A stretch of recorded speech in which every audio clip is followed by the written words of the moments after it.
Hey, Joe fans, how are you? This is Karen from Philly. Welcome to episode 40, the Monumental Waste of Time podcast. We're back. It's going to be amazing. Let me introduce you to the incredible co-host of the show and anchor woman of the Joe 100 News, my partner on the show, my partner in real life, Karen Philfan. Hi, everybody. It's so great to be back. Yeah, it is great to be back. It feels real good. And we're going to jump right into the show. We have pretty amazing footage of Joe Matarese at a public event where, a formal public event. And he did something very compelling. But we'll get into it. The best thing is to just show it. Right. So, Phil Fan, this is Joe Matarese, his deportment at a public event. Right. And this was made public. The video was made public for everybody to see. We found it. And just watch it. You may not notice him because it's kind of brief, but just look in the audience and you may Yes, find him. And then we'll actually have some screenshots to show you. it's a formal event. Right.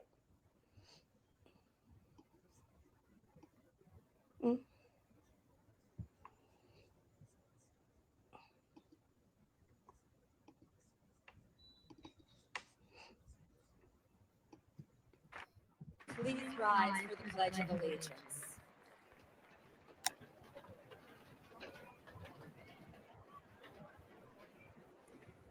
Pledge allegiance to the flag of the United States of America and to the republic for which it stands, one nation, under God, indivisible.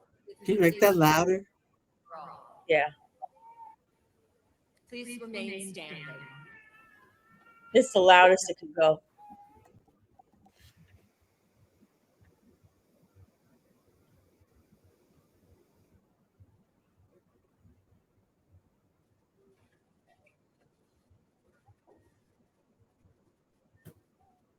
Oh, say, can you see by the dawn's early light what so Okay.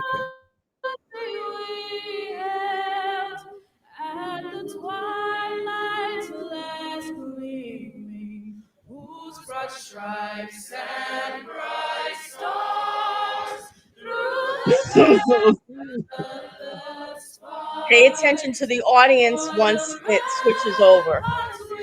Now, begin looking. Does anyone spot him? And the rocket's red glare, the bombs bursting in air, gave proof through I love the flag and patriotism. I know, yes, and I feel the same way. Oh, say does that star-spangled banner yet wave? And it's very touching to hear Yeah. young voices singing. And they look so serious, and they're doing such a great job. Wow.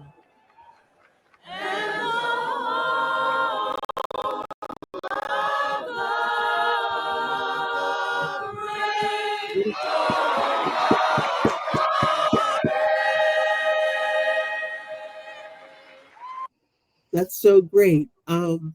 So it was like a beautiful event. Like if I was like at an event like that right now, like I like tap the flagpole every time before I hit up the track. It's like Yeah. my my little blessing. Like I love the flag. And I would be so happy that everybody was in a moment like that. And let's go and take a look at Joe. Let's hammer home like why we're doing this. Right. So as the video quickly spanned the audience, There's somebody there that we actually kind of know. And so here's a screenshot, one further away, of the moment when they were singing the national anthem, and here's what Joe was doing during the national anthem and compared to everyone else around him.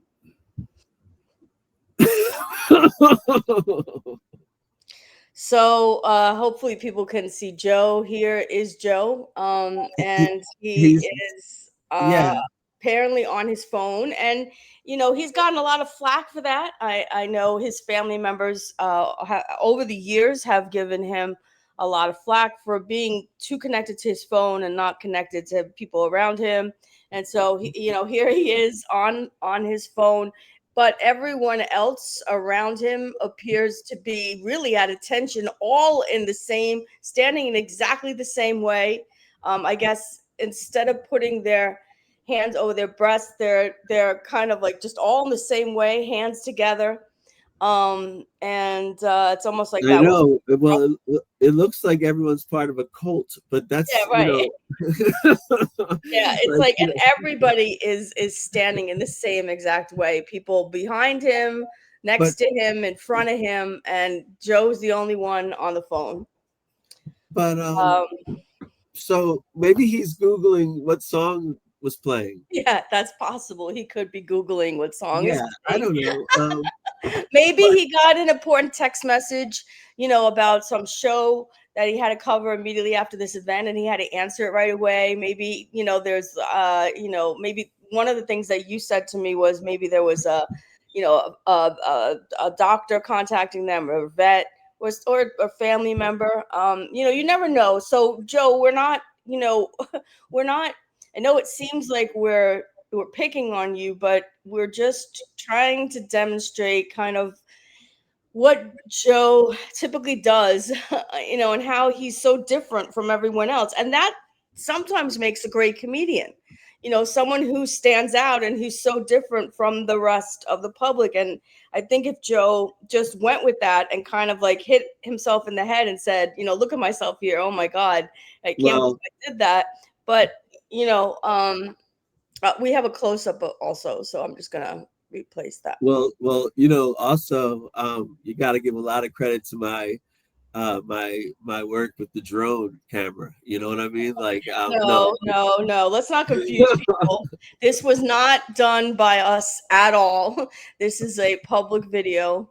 It has nothing to do with us. We do not have a drone. Don't put that out there, because once you put something like that out there, people all of a sudden, people, we have nothing to do with this. This is public on YouTube, and there's tons of videos. But this is really funny, and the point I want to make to Joe right now is that don't be mad at us, because even if this wasn't connected to MWOT, Joe, what you're doing now could easily be on somebody's reel. Like, somebody could be like, hey, they're doing the national anthem, and this guy, look at this guy.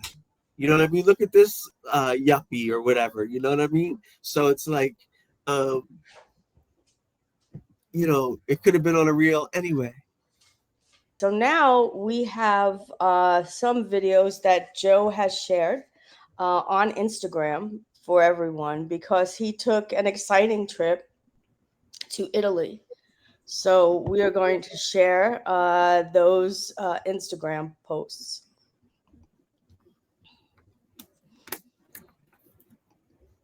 This is so much fun being back. Like, yeah, it is. It is so much fun being back. And what, episode 40? It's actually happening. Episode 40. So here we have, I will bring it up in a second. We have an Instagram post alerting his fans to the fact that he will be in Italy. Okay,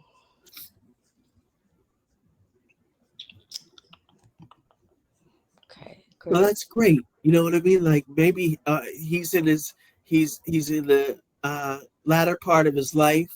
He has a chance to get away to a country that he has, connections to, and he can go on this trip and sort of soul search and use it to, like, really get his life going and give new meaning and inspiration to his life. Exactly. So it looks like here back on July 15th, Joe alerted his fans on Instagram to the fact that he and his family were traveling to Naples, Pompeii, Amalfi Coast, and the island of Ischia, where the Matareses originated. So, as Karen said, it looks like he was trying to get in touch with his roots. I think it's the second time he's been to Italy. He went to Italy with his family a couple of years ago. He says here that he's searching for distant relatives that also have ADD and can't stop talking. So he also Why said, does it always has to be about that? right. And he also says, I won't be posting anything until I return. That was unlikely, but and it turned out that he was posting during the entire trip. Can I just say something? Can I Yeah. just say something? He should have followed through with that. Yeah, just taking himself He off should have followed through with that. Like the grid. took it as a time to disconnect and get in touch with himself. Okay, Right. because like his creativity is repressed, and this has been a chance to sort of like detach and unwind and decompress and find himself and find new meaning. Okay, Right.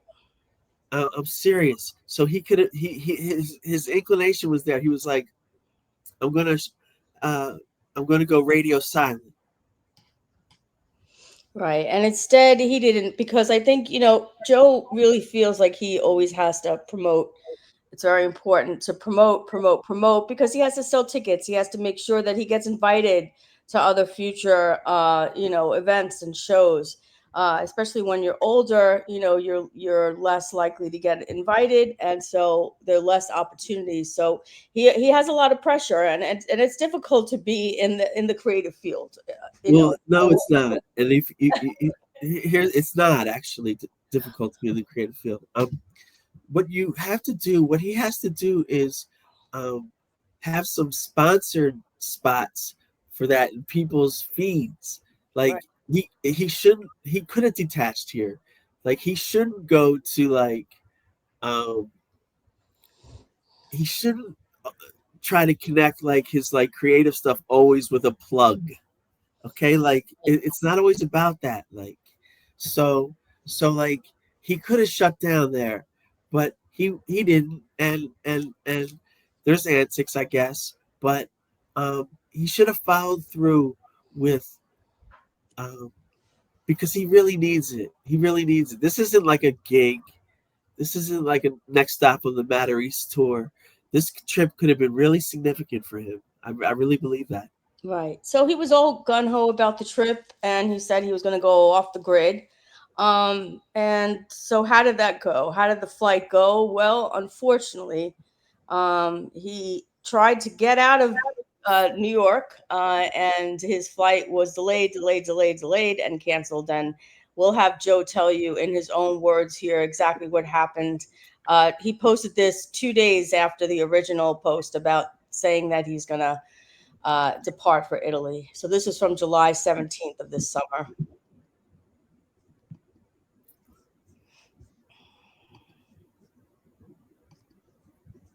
Guys, how are you? I should be on the beach in Italy right now, but I'm not because United Airlines screwed us Monday night. You ever had one of those flights? It's delayed. It's delayed. It's delayed. It's delayed. It's delayed again. It's delayed again. It's delayed again. You finally get on at 1 o'clock in the morning. There's nobody on the airplane. You have all three seats. Everyone in my family had all three seats. We're laying down. We're ready to go. We took melatonin. Oh, yeah, let's do this. We're getting off the plane because the pilots timed out their work schedule, took us off, didn't tell us where to go. Thanks, United. Didn't say anything. Had to figure it all out on our own. Get rescheduled 3 days later. Flying out tonight now. Yeah, I'm still on a beach, but in New York, going to the airport tonight. Had to reconfigure the whole freaking vacation. Had to cancel Governors on July 26th in Levittown, New York. Sorry about that. Still doing August 3rd in Stone Harbor, New Jersey. JoeMatarese.com for tickets to that. All I got to say is one thing. Go Birds. Okay. Hey guys, how are Can I speak? Yeah, of course. Thanks. I really like that, except for a couple parts. The Go Birds.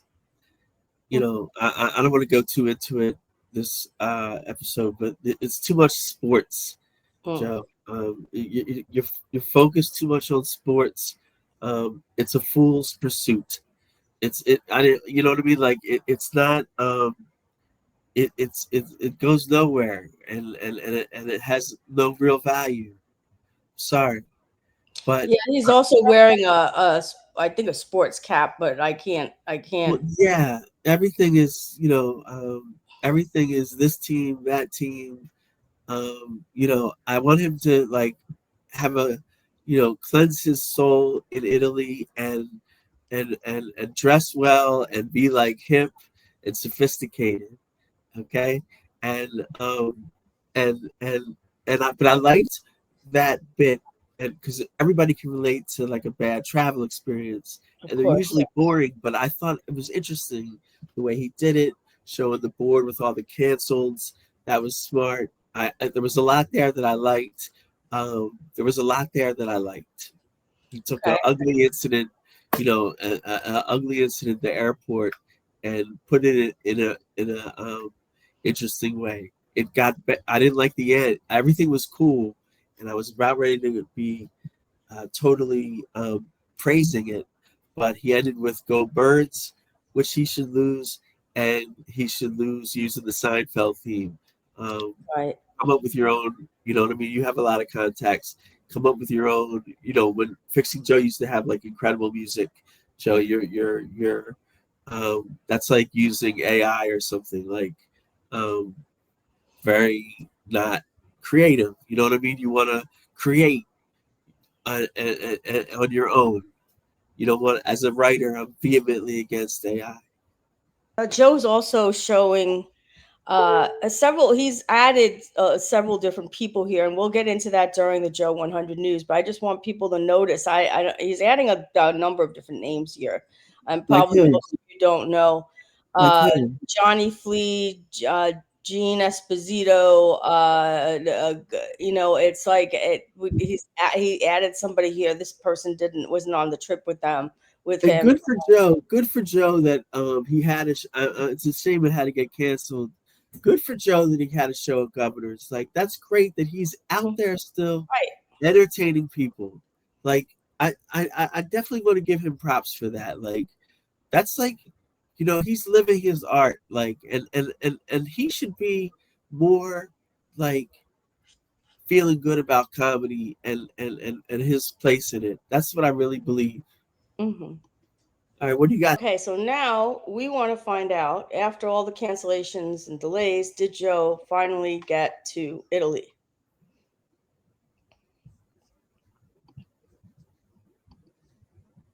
wearing my Pretzel shirt, looking against here because I'm an idiot. I'm always shopping. And then I just hear, yo.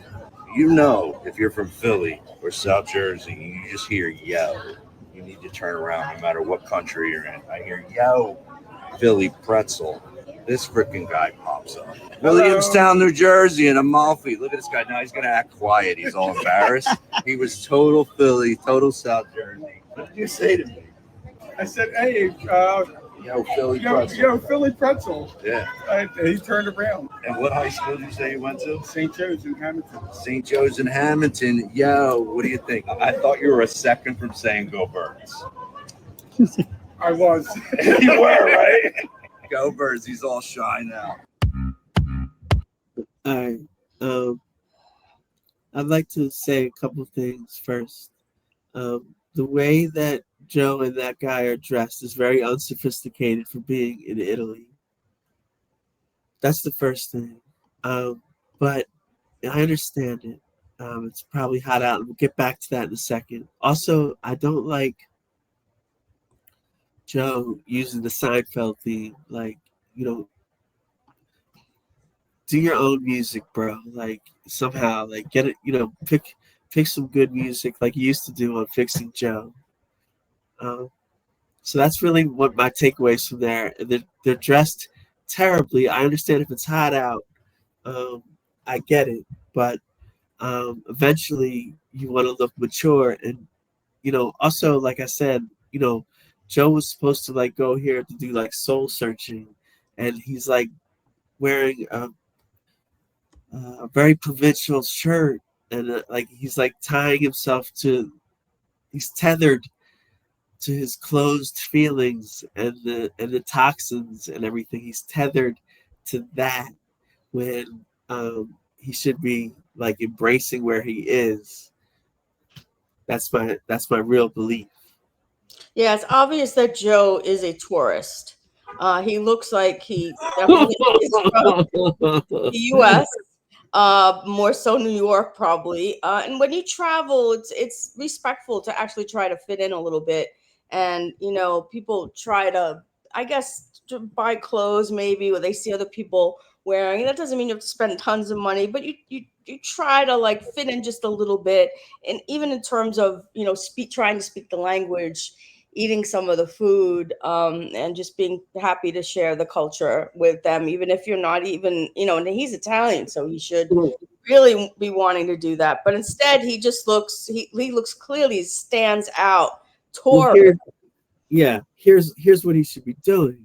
Like maybe I can, like he should, like when you go and when you go to a foreign land and you wear a shirt from a pretzel store where in your town, you're saying like, hey, I'm like, better. if not that, like, hey, like I'm representing here. Like I can't, you know what I mean? Like instead of being Yeah, yeah, open, and what you would do is like you would like go up to like a local and be like, hey man, let's trade shirts. You know what I'm right. saying? Like if he had a cool shirt from there, so instead of you going home with like a touristy kind of like souvenir, you come home with like this like cool shirt of like some pretzel place in Italy. Right, You see what I'm right. saying? Like so that's what you do with like that. You don't wear it like for to like Right. create. He didn't like dive into the culture and what they're doing there at all. He remained himself and didn't dive in. Yeah, it's an immature look. No, it's It's yeah. physical dress, and it's an immature decision uh, to do that on the trip. Now, one could say, "Hey, Karen, you can't even afford to travel, and these people can, so you can't critique them." Well, I mean, I bring some experience. I've traveled. I don't ride on planes anymore.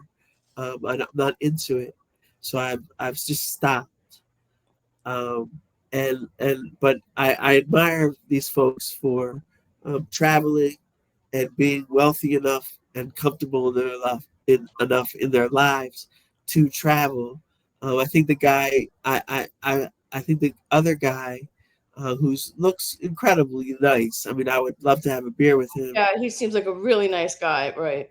No, he's slightly dressed better than Joe because Yeah, he's yeah. I can't really tell if he's a native or not, to be honest. But Joe, I mean, is bordering on being disrespectful, not intentionally, but it's like you find when you travel overseas, you find yourself wanting to just kind of dress like them a little bit because I don't know, there's just something that happens, and he is not but he's only been there a couple of days, but then again, he was there a few years ago, so he should know. do you think this is a case of like, we always kid around, or not kid around, we always go like, I think, me and Karen thinks everything is about me. Do you think there's anything like that going on right now where like Joe is like, hey, I'm gonna wear this like very touristy thing, like so like the antics can ensue, and like Yeah, well, that's exactly what he's doing. He's purposely wearing that shirt. He can't wear a shirt that says Joe Matarese, and then people scream and be like, "Oh my gosh, Joe Matarese!" Because unfortunately, he hasn't reached that level of fame yet. I'm sure he wishes he had, just like anyone else. So instead, he wears this shirt, hoping. I mean, I really think this is why he did this. He wore the shirt, hoping that someone else would recognize it from Philly or South Jersey or New York. And then once that happens, Joe now has an opportunity to be like, hey, I'm a comedian. Follow me on Instagram. And these are, when are you back in town? These are my shows. Come and see me. It's like a walking billboard of, his tour. Also, I want to say this too. Like, this is very important. He is, all right. Like, yo, okay, check this out, Joe. That kind of thing over there in Italy, and I am qualified to critique because I come up with critiques like this. That kind of thing over there in Italy, where you see like a little bit of someone from Philly, that's supposed to be a quick connection, a walk by. Wow, Philly, awesome, love you, peace, peace. Yeah. Pass by, never to see again. Like, you're not there to bond with like someone from Oh, that St. happens sometimes. No, I disagree. Sometimes that happens. I know, but it's more organic. It's not like sucking them in so this way they can buy a ticket. It's like, hey, we're gonna have dinner later. Oh my gosh, we went to the same school. Are you kidding? We both grew up there. Let's like have dinner together. And it's kind of nice to make friends, either local friends or native friends.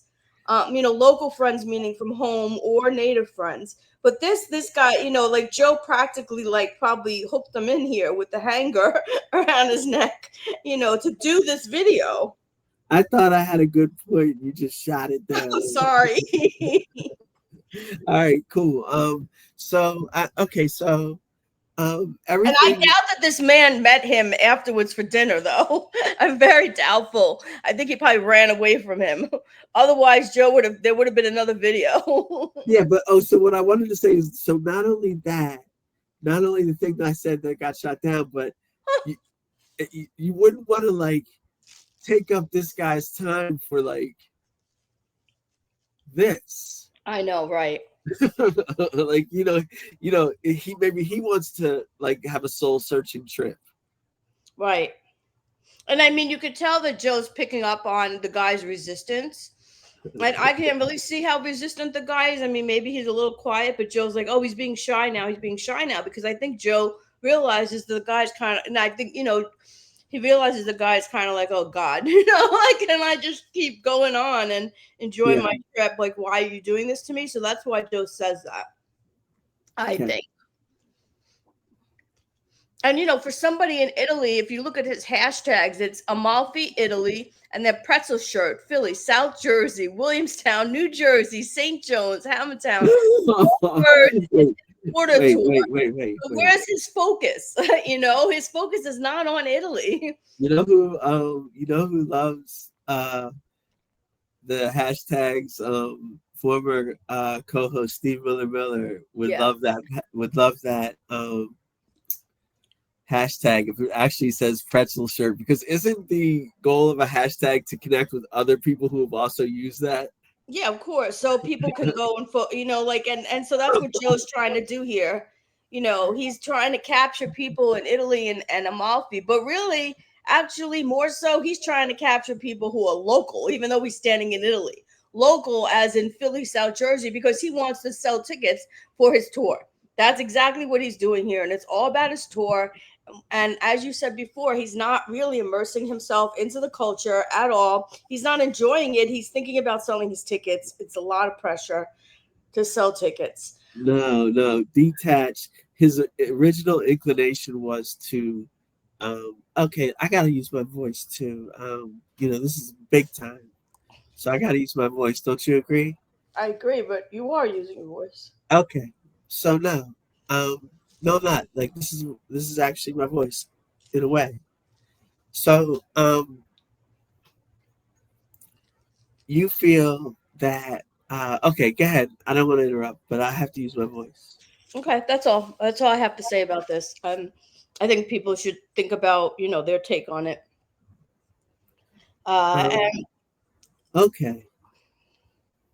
Okay, so let's see what we have next. How did Joe's trip continue? Let's find out.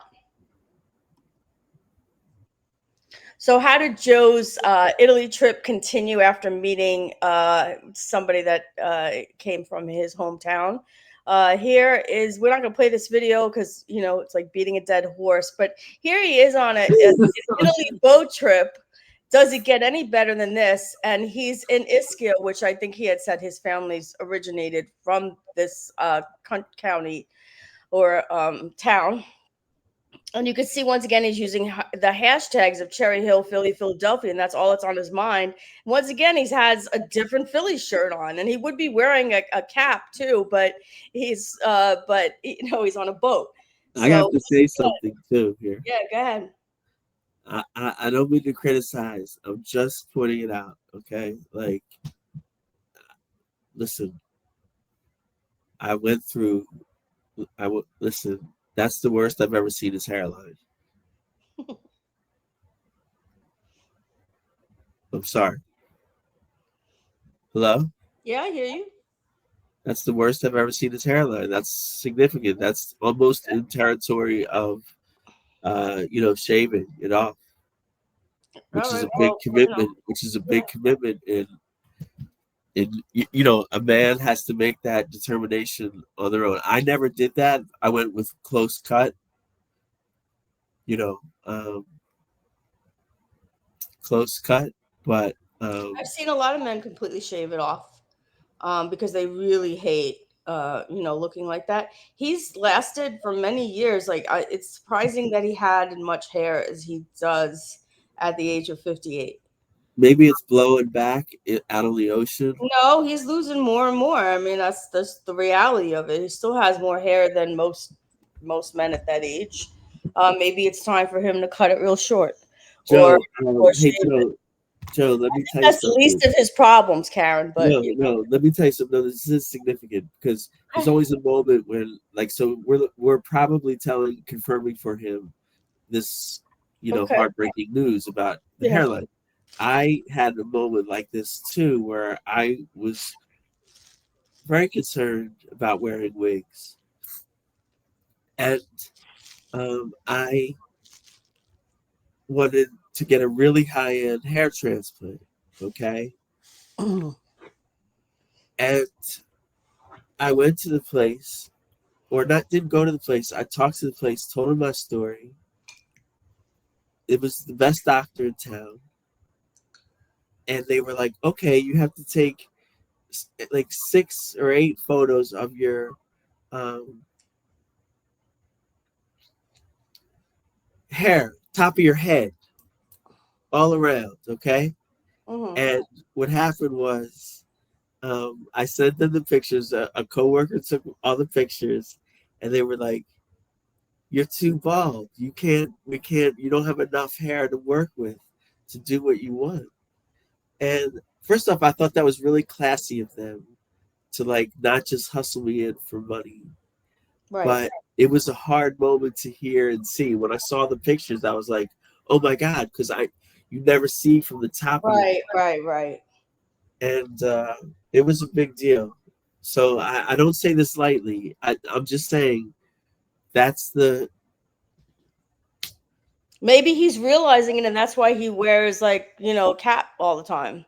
And then when you start getting, I was really into this when I was presenting mail. When you start getting like that, when you wear a hat, that starts to break down your hair too.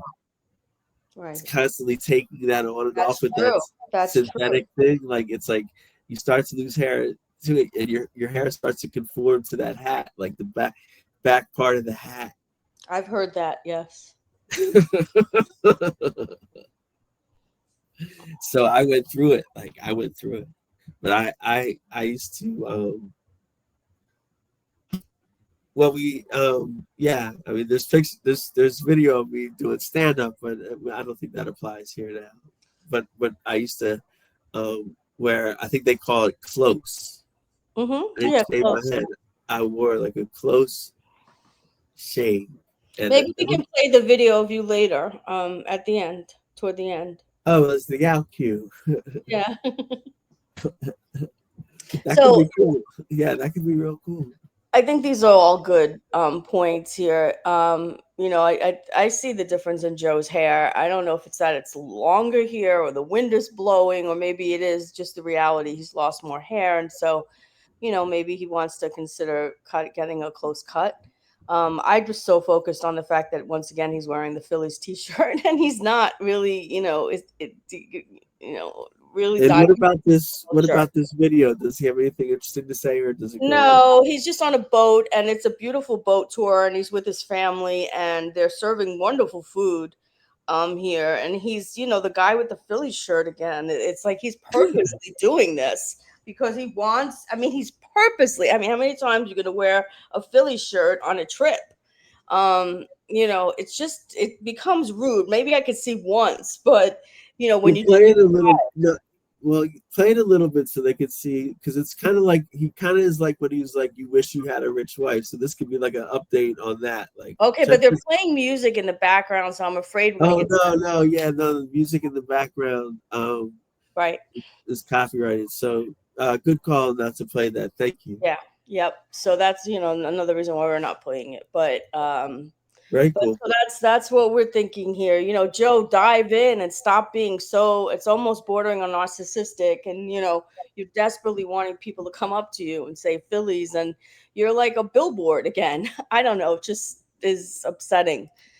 And just have some self-awareness, Joe. You're better than that. And I know he has like I get a sense just from listening to his previous podcast that he has a good heart and he could have like really strong feelings about where he is and knowing his family members Again, dated there. I would say, trade the clothing with a local. Right. Yeah. They would love, They you know, love that. They love yeah, that. and you get something cool too. Right. Right. Or You know even what I if you mean? don't have to get something cool, you just did something. You Yeah, made somebody so happy by giving them, a t-shirt from where you live, and that should just make you so proud in so many levels. But yeah, that's not what he's doing. Maybe he did at the end of the, maybe he gave these out. I don't know. right, He could have been right. doing all this. We just don't know. So we're But not. again, I want to say like, hey, great job, Joe, of uh, being the patriarch of a nuclear family that's thriving and doing well. Okay, great. And good to see that he had this opportunity to travel to where his family originated.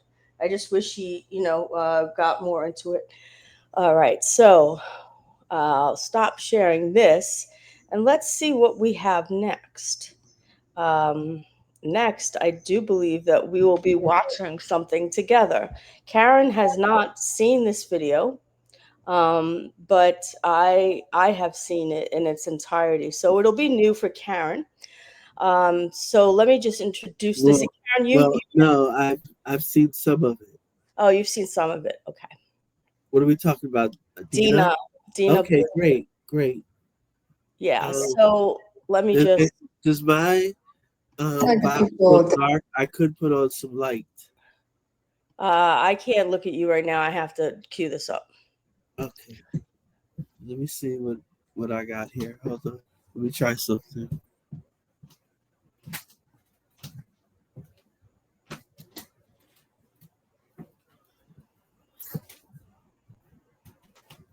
Because part of what part of what is going on is that the people want to take a gander at me. I think so. Yes, thank you. Yeah, we're just like chilling here, and Karen's made so much progress in transitioning, from past few years. It's amazing.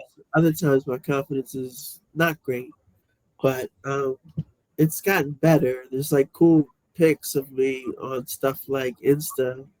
Right, but daily you are living and your life as a woman now, daily on a daily basis, and Yeah, I for totally several am. years. Totally am. Yep. So there she Living as is, a combing woman. her hair. Living as a woman.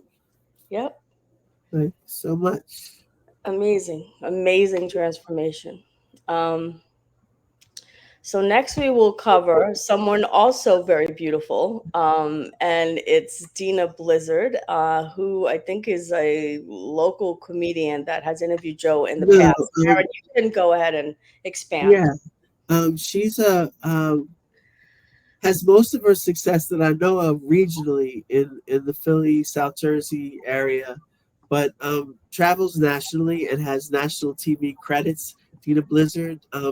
She probably came up around with Joe, maybe like a couple years younger than him, or a little bit younger, but their paths probably crossed a lot, and they probably developed a friendship.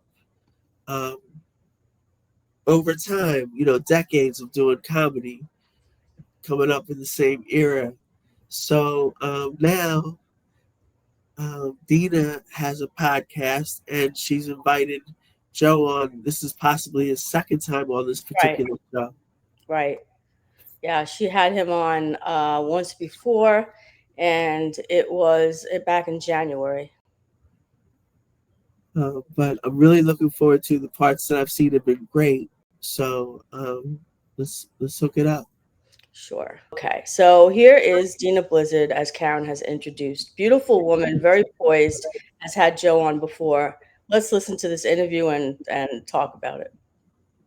Right. You are going to love our comic and friend this evening. His name is Joe Matarese. He has been on the Howard Stern Show, WTF with Mark Maron, The Late Show with David Letterman. Comedy Central presents Joe Matarese, The Late Late Show with Craig Kilborn and Craig Ferguson, Last Comic Standing, Chelsea Lately, and The Better Half, where he and his wife took home the winning prize. Joe was also featured America's Got Talent, where he received a standing ovation from all 4 celebrity judges.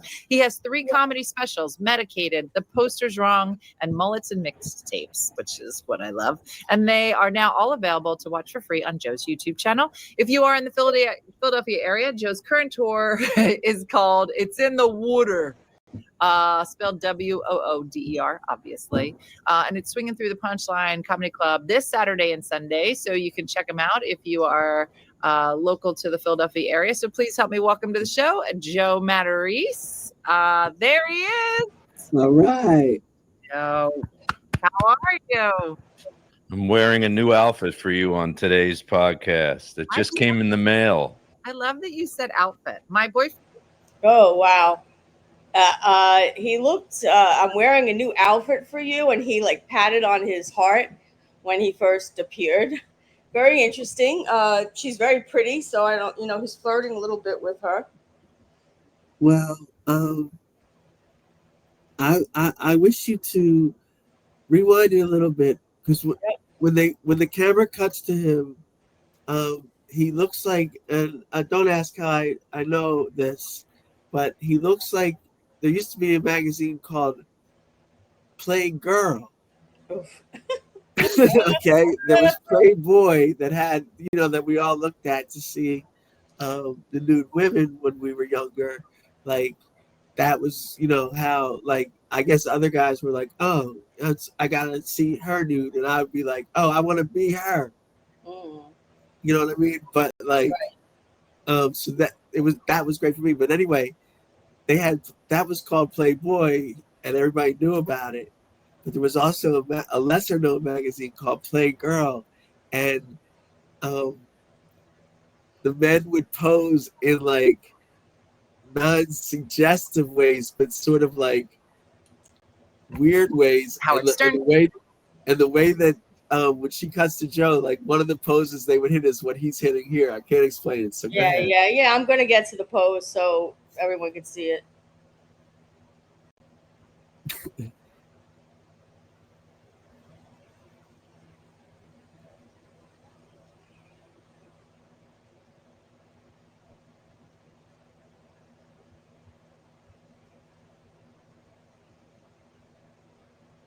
Is this the pose, Karen? Well, it like the finger up a little bit. Like, hold on. Like, see when he moves his hand. If he keeps his finger, yeah. Oh boy. There you go. There Oh you go. boy. And look at There his you go. face. I mean, she is so pretty in every way. See that? Like, that's yeah. that same look. Like, Wow. I mean, really looks really happy. And yeah. then he pats himself on his chest like his heart is beating for her. And then he says that he wore this outfit for her. He's flirting, I'm sure it's harmless flirting. I don't Okay, but yeah, you're absolutely there's right. no He's there's flirting. no reason to believe otherwise. He's a man and he's flirting, it's Yeah, just very, yeah. very But why so fast in the conversation? Like, I like, know immediately he can't help himself. like, I mean, that's telling in and of itself, and I think we can, like, I don't want to get into it, but no, I don't want to get that's into telling, anything. But like, right? it's the natural thing for a man to do. But he doesn't have any game here. He's giving up his hand too quick. Yeah, no, yeah, the hand, and then because he gives up his hand, something happens immedially. All So right, let's come on. watch what happens. Yeah. And then he sinks himself further afterwards because he gets really upset, and then he, oh, okay.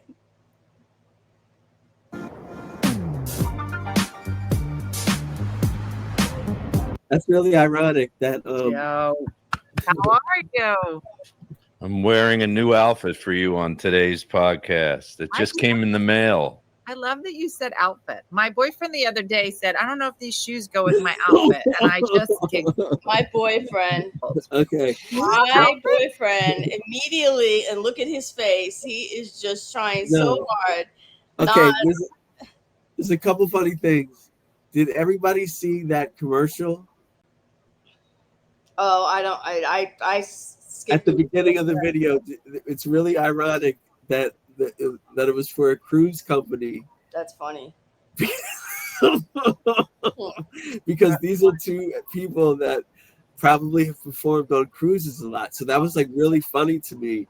But I admire like cruise comedy. Actually, I know it gets made fun of, but like I would have loved a career where I could travel, because of my comedy. So that's not my point, but like within a point, that was really funny.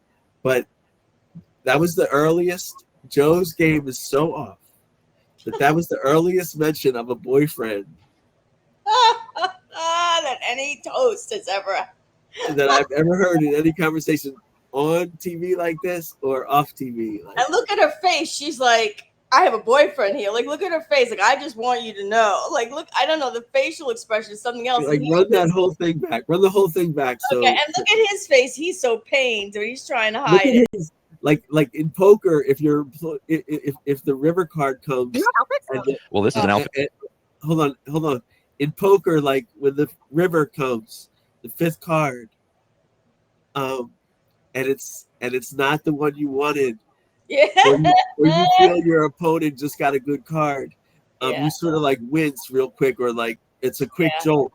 Watch when she says boyfriend. Watch his face flinch. Yeah. And he goes from elated and flirting and patting on his heart and saying he dressed like this for her, and then all of a sudden she just gives that to him right there and then right, watch. Go ahead. And this isn't flirting like we don't mean this flirting like salaciously. This is just like when how he has to come on and show business, sort of have some energy as a functioning like hip current guy. Yeah, right. Play that whole thing back so people can see the whole intro. Like, Joe, how are you? I'm wearing a new outfit for you on today's podcast. It just came in the mail. I love that you said outfit. My boyfriend the other day said, I don't know if these shoes go with my outfit. And I just giggled. You have outfits? Well, this is an outfit because this and it's once again sports. Cap, shirt, sports, and he's gonna explain what it is. But like, why can't he just come on dressed like a normal person? I mean, he's always in some kind of a sports thing. Why is he stuck like that? And why does he look so small compared to her? And I'm not talking about weight. Well, no, the sports thing is part of the overall immaturity of his. He needs a rebrand, baby. Right. Yeah. Um, and I got to get him out of these clothes. He's stuck. So stuck with Yeah, I got to sports get and him into some reminiscing. hipper clothes. The everything is a bit. I've seen him dress so much better. Like he does make good choices, or maybe someone in his family helps him out. But here, it's just like the several months, this is all he's wearing. I mean, I think he finds like that this. I don't know. I don't know. I don't really know. I mean, take what I say with a grain of salt. I'm wearing a Mickey Mouse T-shirt, but All right, yeah. yeah, but that's not my point. Like, my point is that like this is like really bad presentation. He needs a rebrand and to be more like appealing to women and stuff like that. Like, so Right. that's the kind of stuff I hope that like one day Joe and I can do something together. Like he could be like a guest on here or something like that.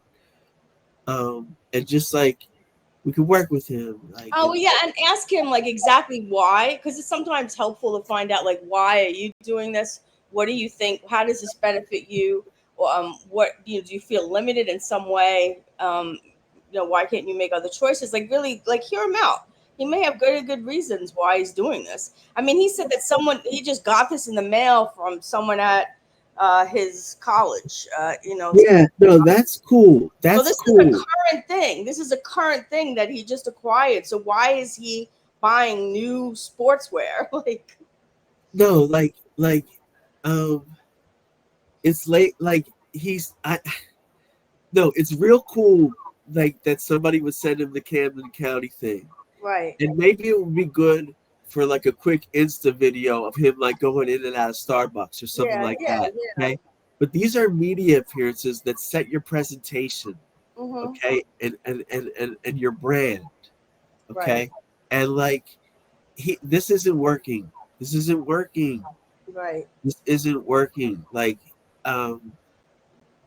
these are like at best it's a conversation piece in Starbucks. Like you walk in, first off you're wearing it in your leisure time, and that's cool. You know what I mean? Like you want to wear cool stuff. You know what I mean? But um, there's hipper looks here that he needs to be hitting right now, especially in this part of his career, in this part of his life. There's And for this type of interview too, I mean, you would think that he would just be a little bit more classier, and he can be. I've seen him be. So I'm not too sure why this is so important to him, and we would really like to hear him out. Or he could be like, hey, I don't want to do that other thing. I'm a happily married man. I want to look like, I want to, be like nondescript, I don't know, maybe.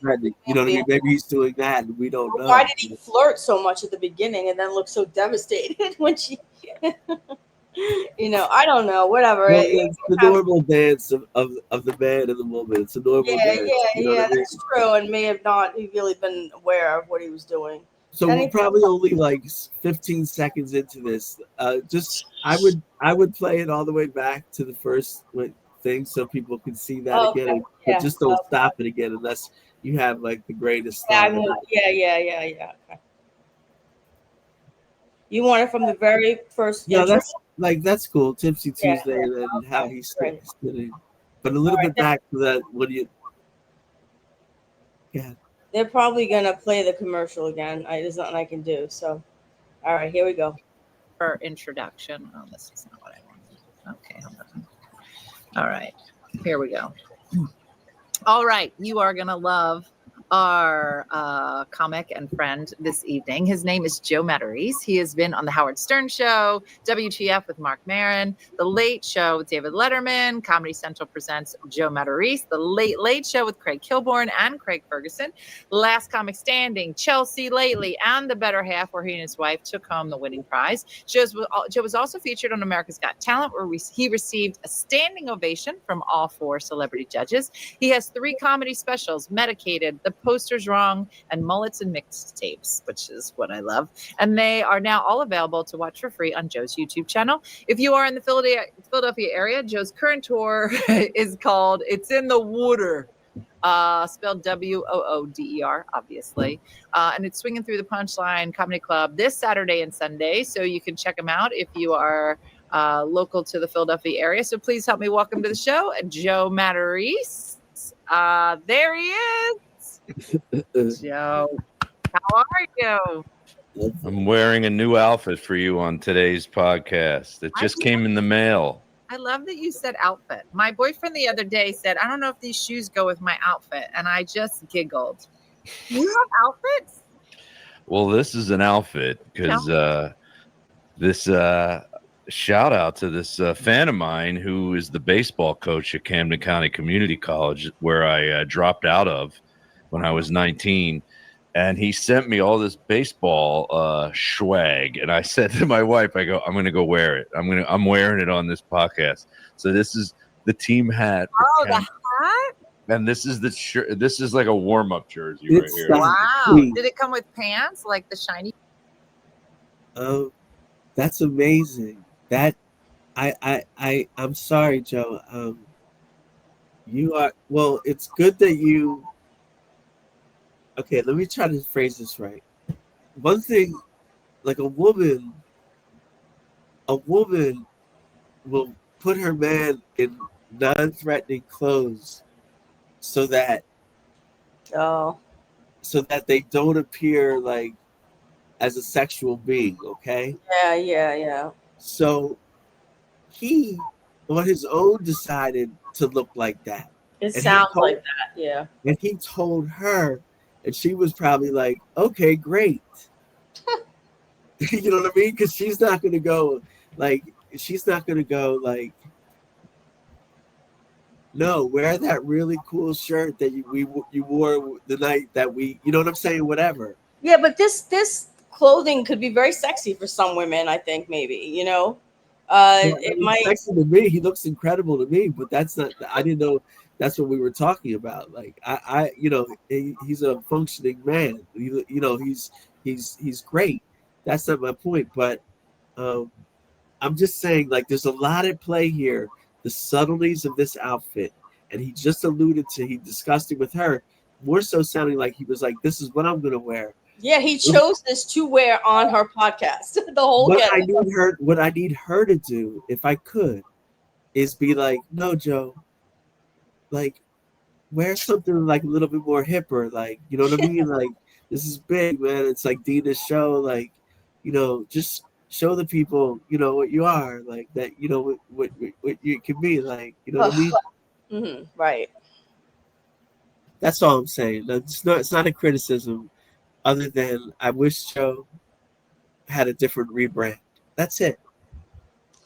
Now I want everybody to watch what happens next. I'll just tell you this much. Dina's going to read off some of the comments that she's getting about Joe and his looks, and then just watch how Joe handles those comments and really watch what he does with his face as a result of the comments that Dina reads off. Pants? No, he didn't give me baseball pants. That would have been funny. Sans pants? No, but he gave me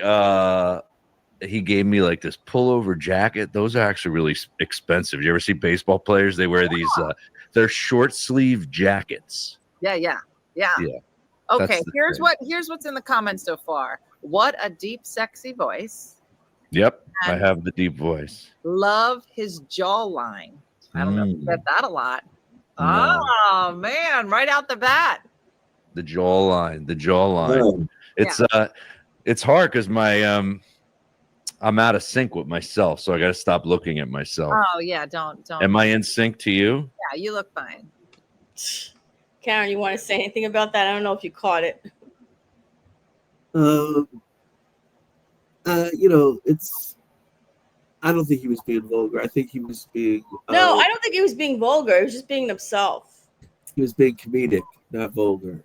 Yeah, no, I don't think he was being purposely vulgar. It's just too much. That was more like W.C. Fields than Yeah, like yeah, you know, yeah. like a hit on her or something. So I Yeah, just wanted no, to I'm not. clarify. It's just like he's got to watch it though, because it's just he doesn't.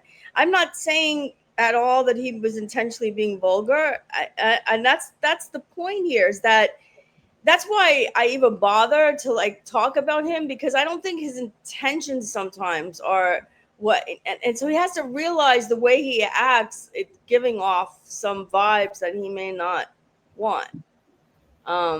Because that was when we're talking about what he did after he showed his jaw with his with his tongue. It was a little bit bizarre. I'm trying to find it. Um, he's still talking I about didn't it. take it as that. Like I know that he's walking a fine line with that, and Mhm. she may have taken it like that because she's like, "Oh, we're starting with that" or something. Like, Yeah, yeah, yeah, yeah, so yeah, she yeah, might yeah. have taken it like that. Yeah, here But we go. I'll try to freeze it when he does it. It's just weird. Watch this. Here it comes. oh, I didn't even know you were talking about that. I thought you were That's what I'm talking about when talking. he was rotating his jaw. No, that was nothing. Yeah, we'll just Oh, watch it again after he whoa, ho, rotates. ho, ho, ho, ho, ho, ho, ho, ho, Hey, ho, ho. ho, whoa, whoa. Yeah, what was that? Yeah, a little tongue action there. But again, I don't think he can't help himself. Like he's completely like, falling apart in front of her. I thought the WC Fields thing was he did a little like he moved his jaw around a couple times. I Yeah. didn't even catch that. Let's not even act like that happened. Let's just move on. I think she wants to move it along. Let's Okay. just move it along. I don't want to Love focus his on jawline. Okay. I don't know if you get that Okay. a lot. No. Oh man, right out the bat. Oof. The jawline. It's hard because I'm out of sync with myself, so I got to stop looking at myself. Oh yeah, don't. Am I in sync to you? Yeah, you look fine. You look fine. What is it about comedians? This is how OCD I am, Dina. What is it about comedians? I don't know if you're this way. When I hear somebody say an old bio, it makes me uncomfortable. Or when I see it in print and it's an old bio, and I'm like, why do they keep turning up the old bio? So you I don't just know. You you might just have it. You have it out somewhere. like it's out. Well, this I is a guess old mistake. bios stay out somewhere. It's not, but it's not like Hold on. This is a mistake. This is a mistake. She's trying to get this interview going, and Right. his preoccupation with that this poster he's announcing it even he's letting and I suffer from adult autism and the like. He brought up his own OCD in this media appearance. Right. He's letting it take over by and introducing it. We're watching it in real time Right. because she's trying to get this interview going and he's talking about a hang up of his about how she brought him on. The worst thing about that is actually outside of the affliction, which is that the intro she did was, even though she stumbled a couple times, was very professional and cast him in a good light. And that's what he doesn't understand. Move on, Joe. Don't be hung up about that. Have an intelligent conversation with this alluring woman and great entertainer on her own right, who wants to engage you with good, hip conversation. Right. He's taking it down a wrong road here with this poster's wrong thing. She's not even going to relate well to it.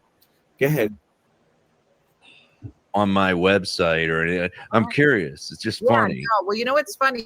I just did the Vail Comedy Festival, and we had all of the comics that were going. So there's like 20 of them on the show, and same thing happened. Like, I don't know. Michelle does a deep dive on our guests and finds, I don't know, old bios, old information. And so these guys were like, "Where did you get this from?" I'm like, I don't know.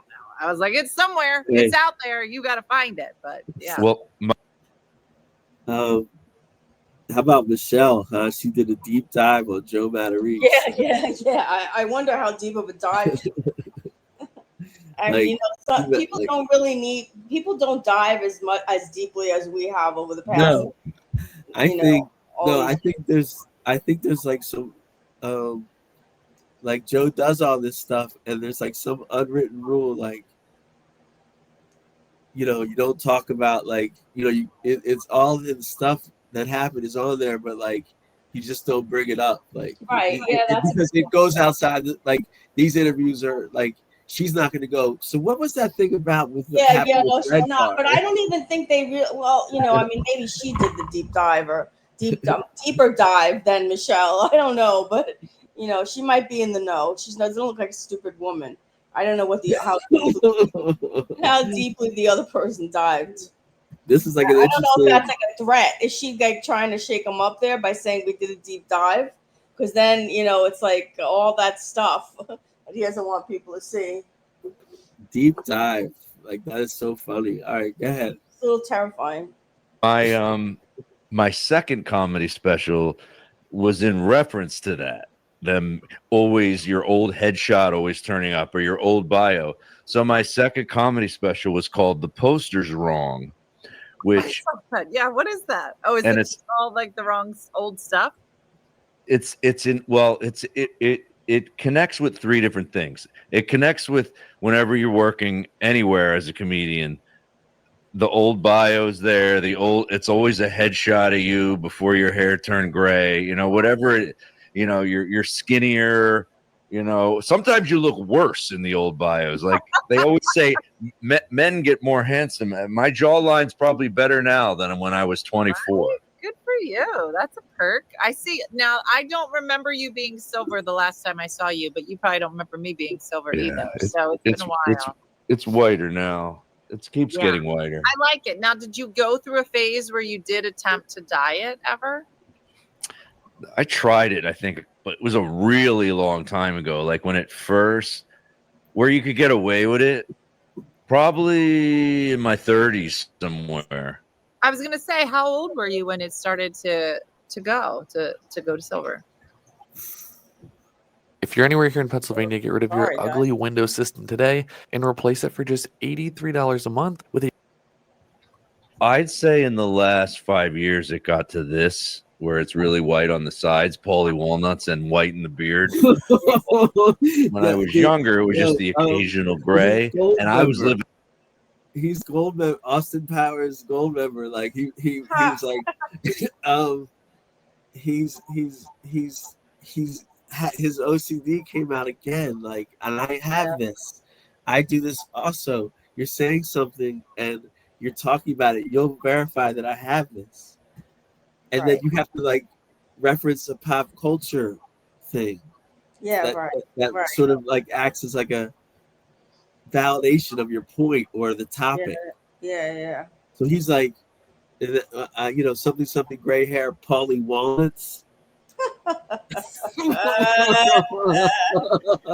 mean, he always uses references from the past because really that's all he knows, and he's trying to stay in his safety zone because she desperately wants to fill up the space but doesn't want to be asked about something that he has no idea about. All he knows about is Philly, New Jersey, and, you know, past movies and past music. Like, you know, that when I say, you know, I have this too, and you know, when I say you're welcome, I go Lawrence Welk. Yeah, right. Exactly. You know? Right. So that's how I say you're welcome, Lawrence Welk. But you know, so I have it too. So I instantly picked up on that. If you want to run that back too, he's like, he's having a normal. Yeah, I think what he's doing is different than what you do. I think it's similar, but it's different. Okay, go ahead. You want me to run it back a couple minutes? No, it's cool. Okay. Another idea of mine shot down. Oh. Been in Los Angeles, and like when you live in LA, and it was a different time for comedians. You didn't know you could just be yourself. You didn't know that. Not on the table. No, you can't be you. No. You got to dye your hair. You got to go to the gym every day of your life. Yeah. I was ridiculous. So, and I lived with two other comedians, and they were dyeing their hair too. So I figured, I guess I'm supposed to dye my hair. And I didn't have a wife then who would go, "What are you doing, idiot?" You know, I didn't have one of those then. Now, do you find, like, do people feel like you're more distinguished now? Like, have you seen a difference in like how people perceive you at all with silver? I think it's both.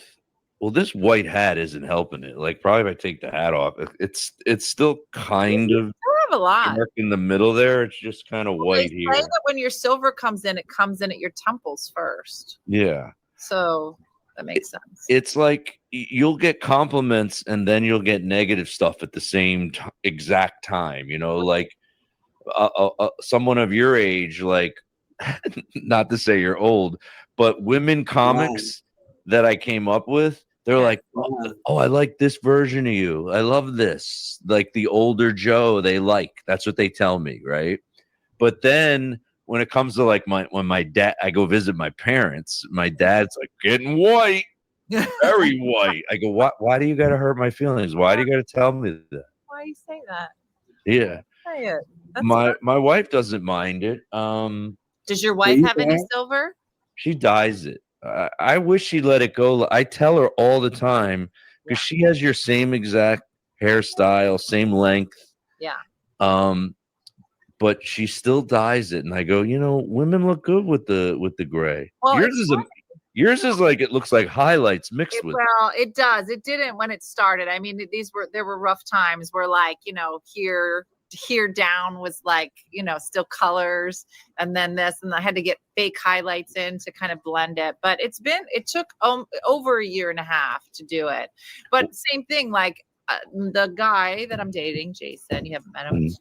He's lovely, but he said the same thing. He was like, why are you dyeing your hair? I bet it would look beautiful. But like finally making that decision as a woman is a much bigger deal. It takes a lot longer to grow out and just comes with like a lot of like, I'm accepting who I am and nobody wants that. But none of that is dyed because it looks like it looks like a purposeful mixture of like blonde, gray, and brown. No, there's probably like maybe a little bit here that's still. Wow, that is so great. Dina Blizzard interviewing Joe Matarese on Tipsy Tuesday, and I'm noticing that this is so great. I want to move it to a future episode if that's cool with you, Phil Fan. Yeah, that sounds very reasonable. There's a lot to cover here, and we've only just begun to cover this. So let's leave this. Maybe we'll cover this entirely in one episode, or break it up, or do something. Well, it's really good, and I just want to push the show along, get to the Joe 100 news. But we will revisit Dina Blizzard, like you said. It'll be like our if we were bears hibernating, we would take it with us. And now it's time for the monumental waste of time, Joe 100 news with anchor woman Karen Philfan. Okay, so I now have the pleasure of reporting on anything happening with Joe. Good. That's very good. This is a very popular segment with the fans. So as we've indicated before, Joe is very much focused on his tour. The tour is called It's in the Water Tour, and it's spelled WOODER, as I guess people who living in Philadelphia or South Jersey would pronounce water. So he's very focused on this tour. So let's find out exactly when future tour dates are, and also take a look at how he's advertising for the tour. This is very recent, from September 4th.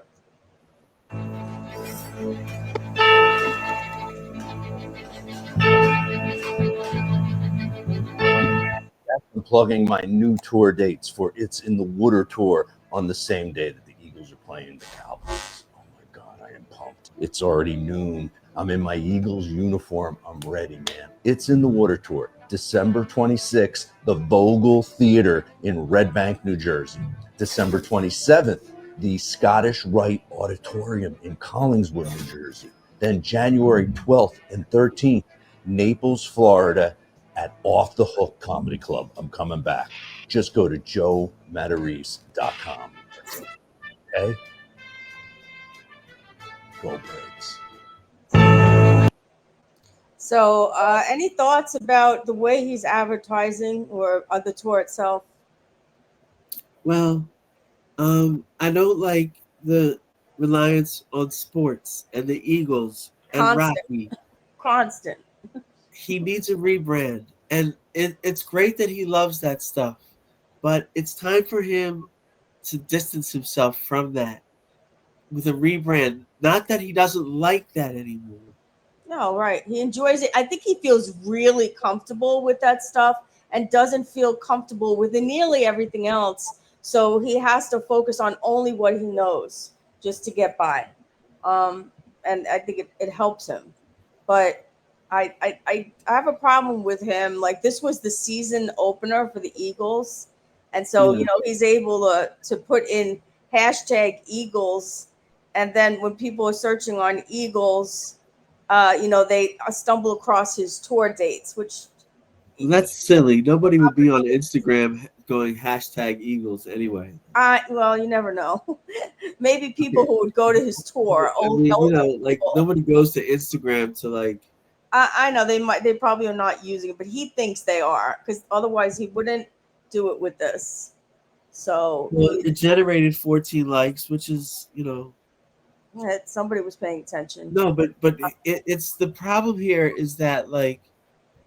The problem is that like.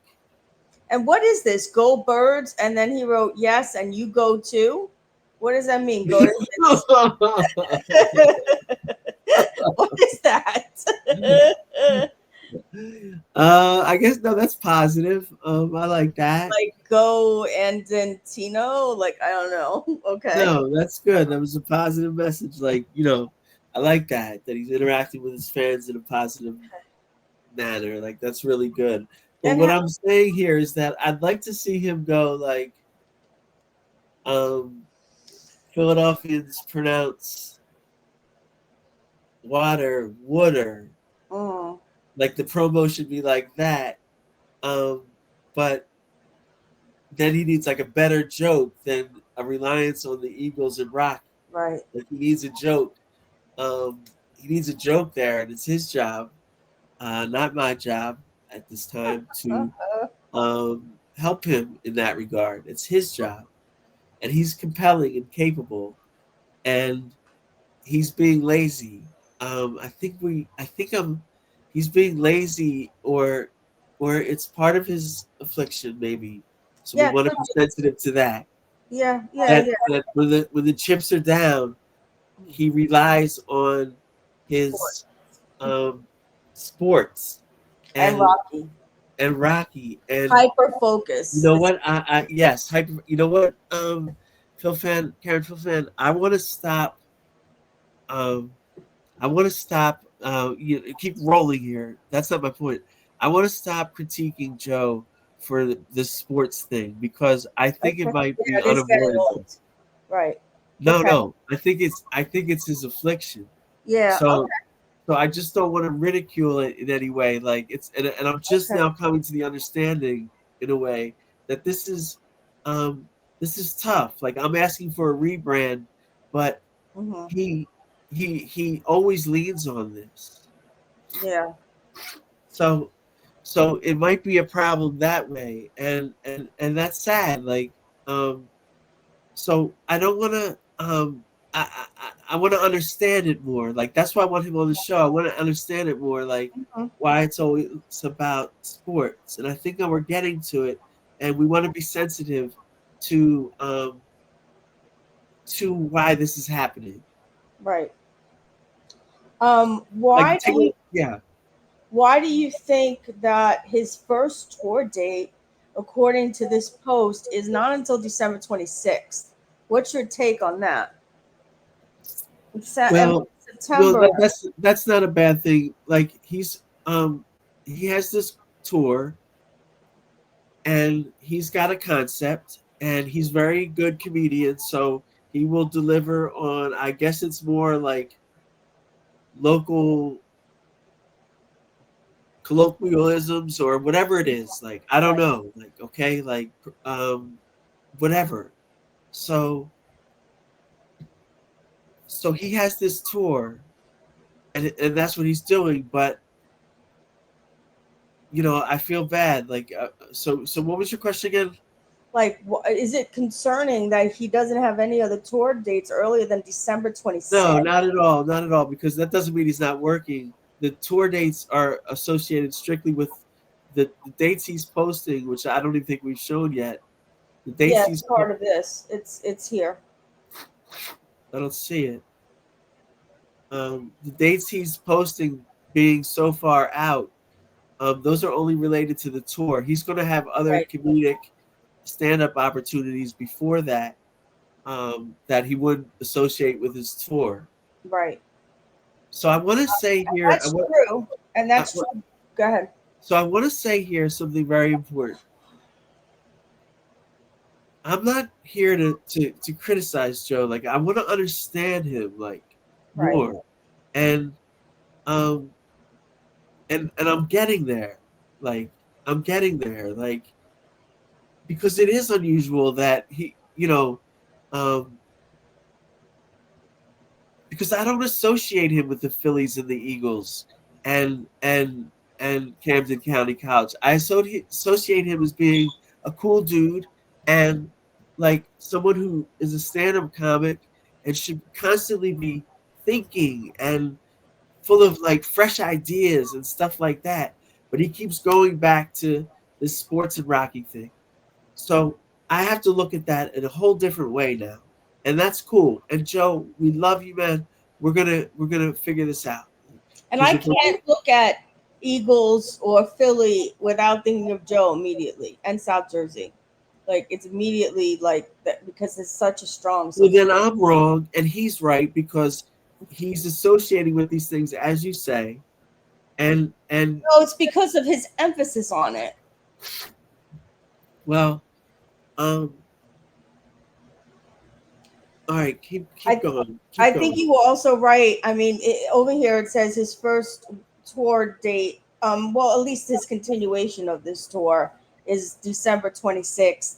But you're right, because I just found something that this past Friday he was at Newton Theater. I think I'm guessing that's in New Jersey, Big Apple Comedy Club, and he appeared with 4 other comics, Tony Woods, and Brad Trackman, and Ali Sultan. That's amazing. So you were right.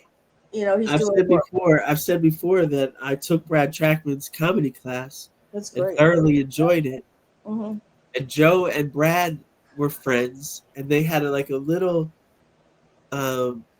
rivalry about both having comedy classes in this Philadelphia, South Jersey region at the same time. And I think that that wasn't permanent though. They both have like interesting careers, and they're both in a difficult stage of a comedy career, like your upper 50s, like. But the challenge, I think, maybe the challenge is to stay fresh and current, to me. Right. And I'd like to see a possible rebrand from Joe, because this isn't it. But like I said, it could be involuntary. Right. So we want to learn about this more. I would love to be able to talk to Joe and say, Joe, why the reliance on sports? He's a smart guy. He would be able to answer it, and he would be able to, and I wouldn't even mind if he was like, so Karen, shut up. Yeah. Right. Do you know what I mean? Like I don't know, and I'm trying to get to the bottom of something, and I care about the guy. So I think it's cool. I think he knows a lot of people are into sports, and it's what he's comfortable in. So it gets him to people. It he's able to talk about it with some certainty. I think that's what it is, honestly. Okay. So, I don't think it's anything other than that. Okay, great. But I could be wrong. And so you were absolutely right that he is definitely doing some work between now and December 26th. That those are his official tour dates. They may be added, but he's appearing in other smaller places and not necessarily doing any material from his tour. To confirm, he is a talented working comedian who gets gigs and travels doing comedy. Some of his tour dates are in Florida. You know, he has some reach, and he is focused on a certain geographical area, though. However, I've noticed, and you know, just sort of just gives you something to think about, as you said, you know, man over 50 and how challenging it is to even book some of these places. He seems to take dates that maybe like might be available because others don't want them, like, you know, December 26th and 27th and Valentine's Day. You know, it's like those are the open dates, and I think that he sometimes has no other choice. He has to take those dates because they're available. wow. Well, you raised a good point Yeah. about that, and you also raised a good point right before that too. So you're on point here with this about the dates thing, and I'm ready to move to the next story. Sure. So the next report I have on Joe is, let's see. So Joe, you know, speaking of sports, and I know we weren't going to focus on that, and we aren't. This is going to go in a different direction. Because I'll say it again. I don't know if I said it on this incarnate of episode 40, but what I want to say is, we're guilt by association. I know. I don't want to keep stuffing sports down our fans' throat. Yeah, right. So we have to be very careful in covering some of this stuff that we don't replicate it per se.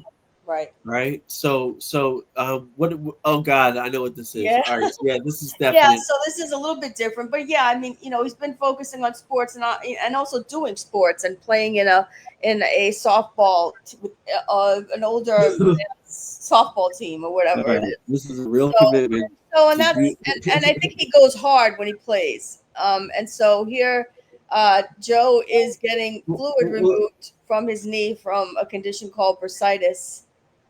And I think we should I know some of you may want to look away. They're going to put a small needle into the side of his knee. It's really not horrible to watch, but some of you may be squeamish. So if you are, don't watch it. You can just listen. Nobody screams. It First doesn't off, hurt. hold on. It's very odd that why is this being filmed? That's Judge Joe Matarese to tell you. Removing the fluid in my knee. This is Joe Matarese. You know, we weren't there behind him. So, yeah, like this is not. Yeah, like make that point. Right. Yeah, this is Joe posting his own stuff.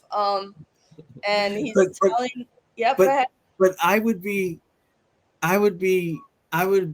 like Blanche if I had to like tell my doctor that I wanted to film anything they would do. Right, exactly. Like, how does this even knee surgery? I know he's calling this knee surgery. I think it's a procedure, but he's calling it knee surgery. But I don't whatever. Well, it's very I don't like this. Like this is where we want to sign off. I mean, the old me would have been like, this is incredible footage, but this is not going to be productive. Okay. I mean, because the way he treats the doctor, I thought was very interesting here, but that's okay. We don't have to show it. No, show it. This is unbelievable. Oh, I thought you said don't show it. Okay. No, I meant a different way. Like, okay. So here's Joe, and we're gonna just notice the way he treats. I mean, this is a physician in the room trying to put a needle in his knee. It's a thin needle. Look away if you think it's going to bother you. You're not going to see anything gross, though. And well, why don't you do this? What? Are they like? I know that they have communication. Is it during the procedure? Because if not, you can like forward past a little bit, like the putting in of the thing. You can't forward Instagram thing without losing the conversation. You can't forward it. Okay. All right. Here we go. Go ahead. I'll sign off on this. Go ahead. Folks, there's my knee. I didn't tell you about this, but I have a bursitis sac, and this lovely doctor here. No, don't do it yet. Don't do it yet. He's saying to her, no, don't do it yet. This is a procedure. Okay, all right. This is highly irregular. First of all, they're recording it. First off, this doctor has taken the Hippocratic oath to do no harm. Okay, and she's harming this person by allowing him to film this. Like, this is vulnerable. This is wrong. This is highly irregular. He also told the doctor how to conduct the exam. Yeah, he's like, Very don't do it yet. improper. Don't do it yet. I can't even. I mean, I can understand if you're like, don't. The only time I would say don't do it yet, which it would really have to take a lot, would be like I was starting to panic and like, don't do it yet. But other than that, don't do it. I want to show them, because that's what he says now. As soon as I hit play, he's going to say like, he just said don't do it yet, as you can see on the screen. But then he's going to say, I want to show them how or something. It's done. Old me would have loved the access here, but we need some separation of church and state here. Like I can't with this. But go ahead. Oh, you're just numbing it? She's gonna put a hole in there. Ready? Wait, I want to give a little description here. He tells her to wait again, and then he says, wait, I want to give a little description here. He's telling the physician to wait. I mean, this person is not, can't do that. Because I want to give a little description here. He's telling her to wait. And the needle's going in. It's unbelievable. I mean, also, like, look at the font. Like, I mean, the font of the message. It's like, I know. It's almost bizarre. like he thinks he's extraordinarily famous. Like he walked in there like he's Jerry Seinfeld, and that he can just like, tell a physician that, I'm so famous, I gotta like film this and tell you when to conduct the procedure. It's just all right. Well, this is highly irregular, but we are airing it. Go ahead. Well, it's public, right? So here we go. Yes. The bursitis sac, right? Oh, that's really cold what she's doing. And my wife said it looked like a second penis, and that's when I decided, all right, you gotta Oh, okay. Stop there. Yeah, Stop of course. there. I forgot about that. Right.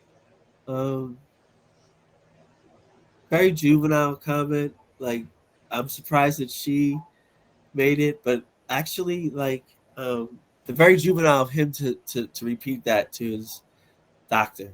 Female doctor, it's really inappropriate to say that. Inappropriate. Okay. So it's actually encouraging that like his wife like even like mentioned the word penis. I knew you were gonna say that. Like, to me, like, that's such a breakthrough. Like, it's even on our minds. I'm so happy for her. Like, well, I mean, no, you don't know really, but no. I'm just. I don't want to say. I'm so happy that she had that breakthrough. Like, and could say that word, and I just don't know what it's doing here. I'm much more serious in my medical appointments than this. Yeah. But go ahead. All right, here we go. So watch the female physician's response to him saying that his wife says this knee bursitis looks like a second penis. Here we go. It doesn't hurt. It doesn't hurt. Oh. You missed? No, I didn't miss. You gotta go harder. Hold on. Fluid didn't come out. Let's see it come out. There's no fluid coming out. It hurts, huh? Nah, not really. When you move it, it hurts a little. Boy. So why is he What does there? that mean when you're saying, "Oh boy"? Doesn't want to Just come out. stop for a second. Okay. Yeah, go ahead. Why is he there? He has bursitis in his knee, and the fluid has to be drained. So she's numbing his knee first, and then she's draining the fluid. But unfortunately, the fluid is not coming out for whatever reason. And then he gets an explanation for it. But this may. He also said it didn't hurt. Yeah, this does not hurt. It's not hurting him because she numbed it first with the first needle. So why can't he just pop this in his bathroom and keep it moving? Like, what is this? Like, what is going on here? Like, what do you mean? Why can't he pop it in the bathroom? Like, why does he even need professional care? Like, just she pop has it. to drain it. She has to know where to puncture the knee to where the fluid is, so she can drain some of the fluid out. That's bursitis. He could have handled it on his own. I think. No, he can't handle this on his own. No one, you can't do that. You just like rotate it a couple times and then No, it it would looks spread like it's out. pretty severe. It looks like it's pretty severe to me. It looks pretty severe. Interesting. Like if we really pick apart what his wife said, it looks like a second penis. Yeah. I mean, the fluid sacs in his joints are inflamed and it's painful. So he has to get it drained, but for some reason it's not draining. People get it in their shoulders too. So okay. Yeah. So Joe had bursitis and was inappropriate with his doctor. What else happens here? Is there? Yeah. I don't think so. Some of it's coming out. But there's a little. I don't know if he brings It's up too penis thick. again. That's the problem. It's probably been there. My too knee long. penis is too thick, he says. They're a little too long. Yeah, it's not watery. We're gonna have to cut out your second penis. We're gonna have to cut out your second penis, he says. Gonna cut my knee open. She's a female orthopedist, and she says we're gonna have to cut out your second penis. So whatever. I don't know. I've been there. I've been there with that kind of conversation almost. With a physician. I've never. Well, okay, no worries. Go ahead. Yep. Okay. So we're done with that. But just this is Joe. This is Joe being The antics. This is like antics in a way, like bringing your camera into the exam. I like it. I like it in the end. I like all right. I'm gonna go through the next part very, very quickly. Actually, you know what? Like, yeah.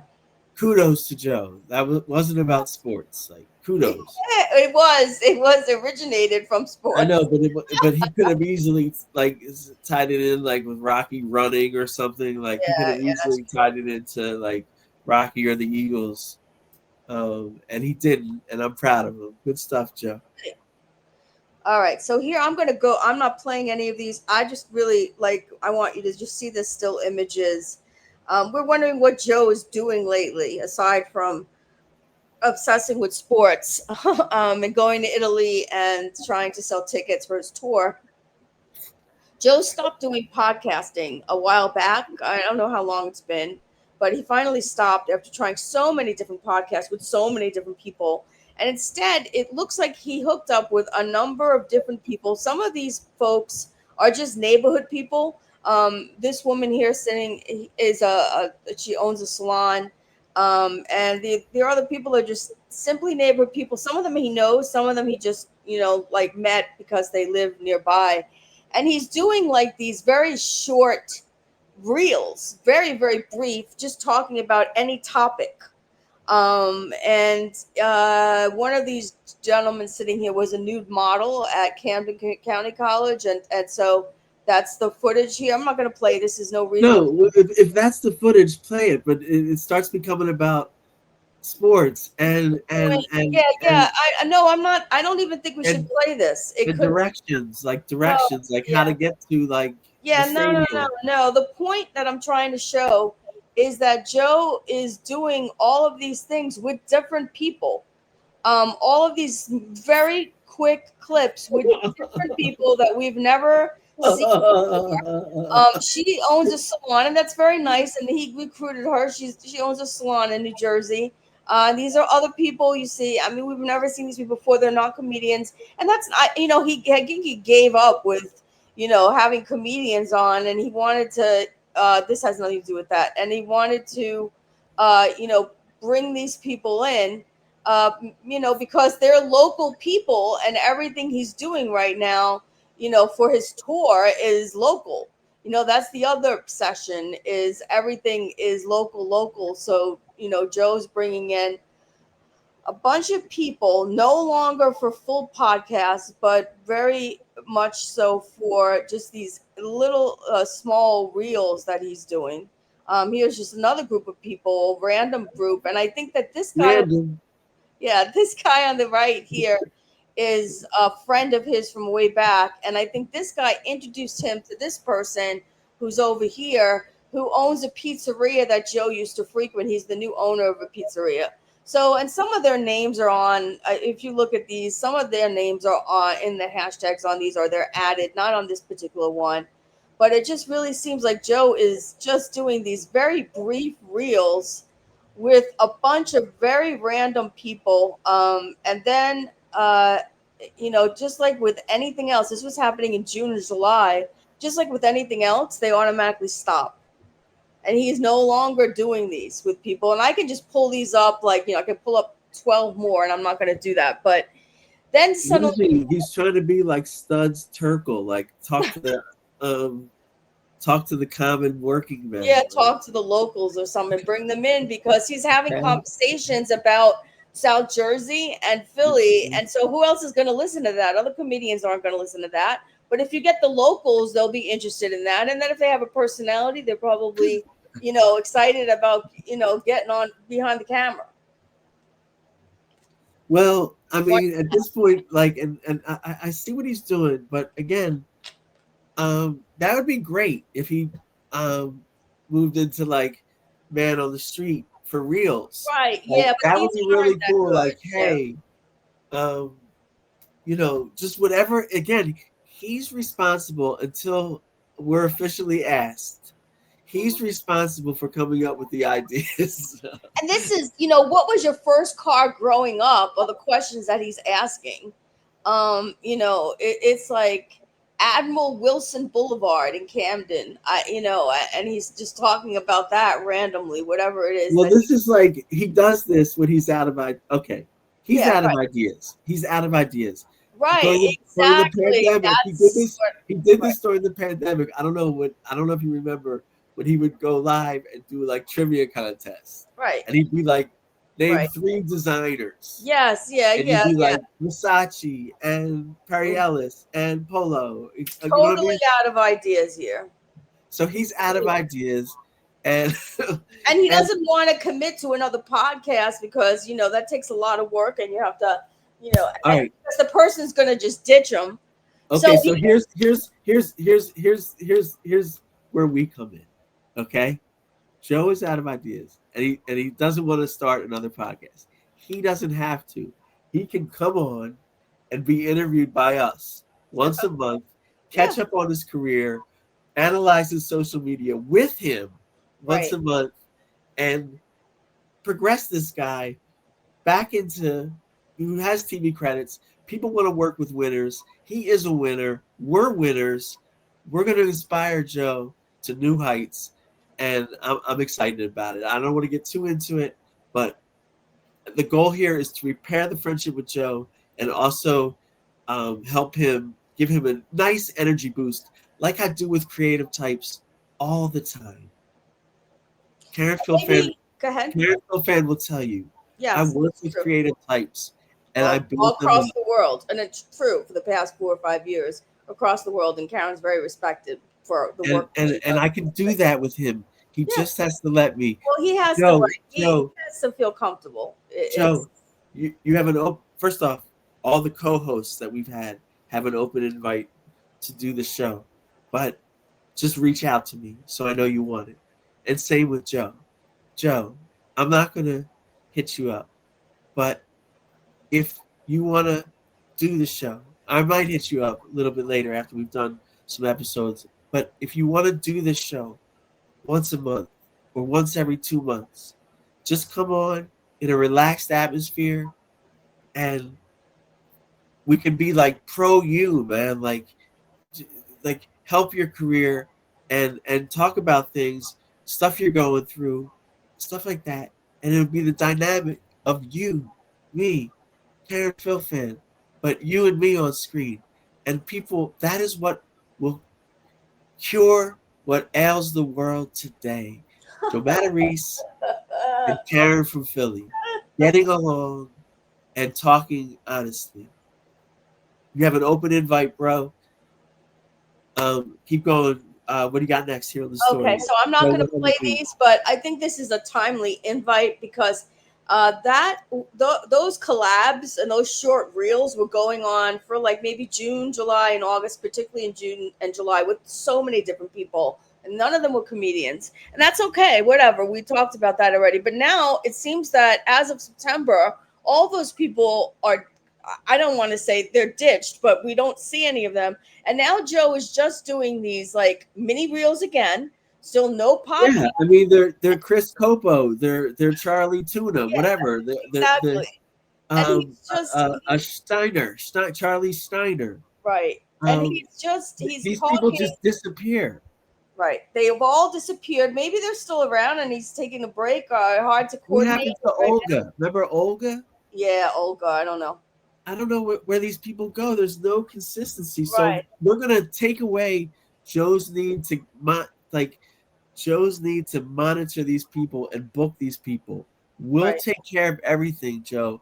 You just have to come. We'll do it on your schedule when you want, once a month, once every 6 weeks. Little check-ins, man. Like Phil Fan, I know you don't want me to like say this too much, like that I want to work with him, but I do, and I think it'll be great. And I can convince him to be on camera with me. We did it one time. It was unbelievable. We can do it again, Joe.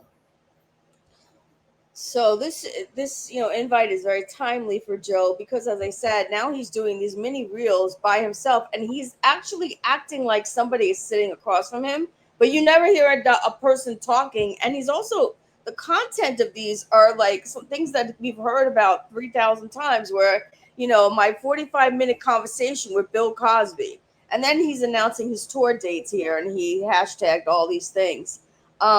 And so it's like, but it's bizarre because he's not looking at the camera. He's actually acting like he's got other people there, and he's talking in that way. I'm not gonna. He was performing at the Apollo in New York. See, he's looking away from the camera as if someone's there. We all went. Matt knew somebody who worked for Cosby for years, and she got us tickets, and she also got us backstage passes to meet Bill Cosby after the show. It's just bizarre, and this is just not the only one. There were so many of these. There were so many of these, and I'm not, obviously going to play them, but he's gone from doing these mini reels, which I thought was just very different, because he's run out of ideas and he doesn't, want to bring in any of the other people. But here's another one, and you could just see he's like looking away from the camera as if somebody's there. He's not looking at the camera. I know I'm purposely not. And so this one's about times in my career, I took classes from someone who was an accomplished, had big parts in movies. You see, he's looking like he's talking to somebody. Tom Noonan was in, but you never hear the person. Manhunter. He played the scary bad guy in Manhunter. That is just so bizarre, and I have more, but I think you get the point. Yeah, I mean, this is something that might be cool. But why not do? See how he's being here. See how he's being here. Yeah. But and you're telling me there's no other person. Yeah. We want to be that other person. I totally mean this. I know I keep going back to it. We want to be the other person. We want to ask the questions but I mean, you have so much history with him that you would be the best person to do this because you have years and years of experience, first of all, in this field. Secondly, with studying Joe. So many years, deep dive, like you'd win the game of trivia, and more so than anyone I know. But I revere the guy. If I was on a show, and also you do have a lot of respect for him, but he doesn't believe that. He doesn't see that. He doesn't know. But it would be obvious. It would be obvious. All he has to do is, it's really funny. Like all he has to do is, because in my other life, something said. Basically, all he has to do is show up. Like right, and like in other words, like because when I'm around him, I'm very respectful. Yeah, it's when I get in this other world like social media and Yeah, and yeah, and, yeah. and, and, and stuff like that, chats and stuff like that, that's where I sometimes falter. But if Joe really thinks about it, oh no, I was gonna say like I've never like dissed him in person, but then I guess I did that too. So I have a long road to hoe here, but I think that Joe and me, I think the dynamic of Joe Matarese and Karen from Philly would be special. I really do, and I'm willing to do it. I'm willing Right. to do it. If he's ever has the courage to really believe that you're for real, and I And don't and know, I don't and know, you know. and it's like, how much must he hate me that? I don't know if it's hate. I don't know if But it's hate. listen, he's tried so many Yeah. things, but He never. just doesn't want any trouble in his life. He's having enough trouble as it is getting bookings and dealing with everything he has to deal with in Well, this I field. don't represent trouble. Yeah, well, I think there have been a Okay. couple of little No, things. I mean, like I have. Okay, go ahead. So this is where he is now, and it really does show that he's lost. And he doesn't really know what to do. Let's see what I have next. So, stop sharing that. And this one's back in. Karen may find this one interesting. This one was back on July 19th. He again with a number of collaborators. It's not a video, it's just an image, but it's a local image. And Karen may find this one interesting. What is this, Karen? This looks like What is it? Does it look a familiar? quartet. No, it's not familiar. It looks like. Where are they standing in front of? Oh, I only know this because you told me earlier. I think. Yeah. Is Joe in that foursome? Yeah, he's right here on the left. Okay. All right, they're in front of a restaurant that I really love, that I used to eat at a lot, called Mara's in South Philadelphia. It's an Italian restaurant. And I used to go there with my mom a lot. And it's really interesting. I'm getting weirded out here because you were like, this goes back to July 19th. And that was my mom's birthday. So Oh isn't my that gosh, weird? are you serious? Yeah, Oh. that's so weird. But anyway, Maybe that's fate. Maybe that's like really like saying something like, wow. See, Joe, my mom is trying to connect us, bro. Wow. Oh My my mom's God. trying to connect us, bro.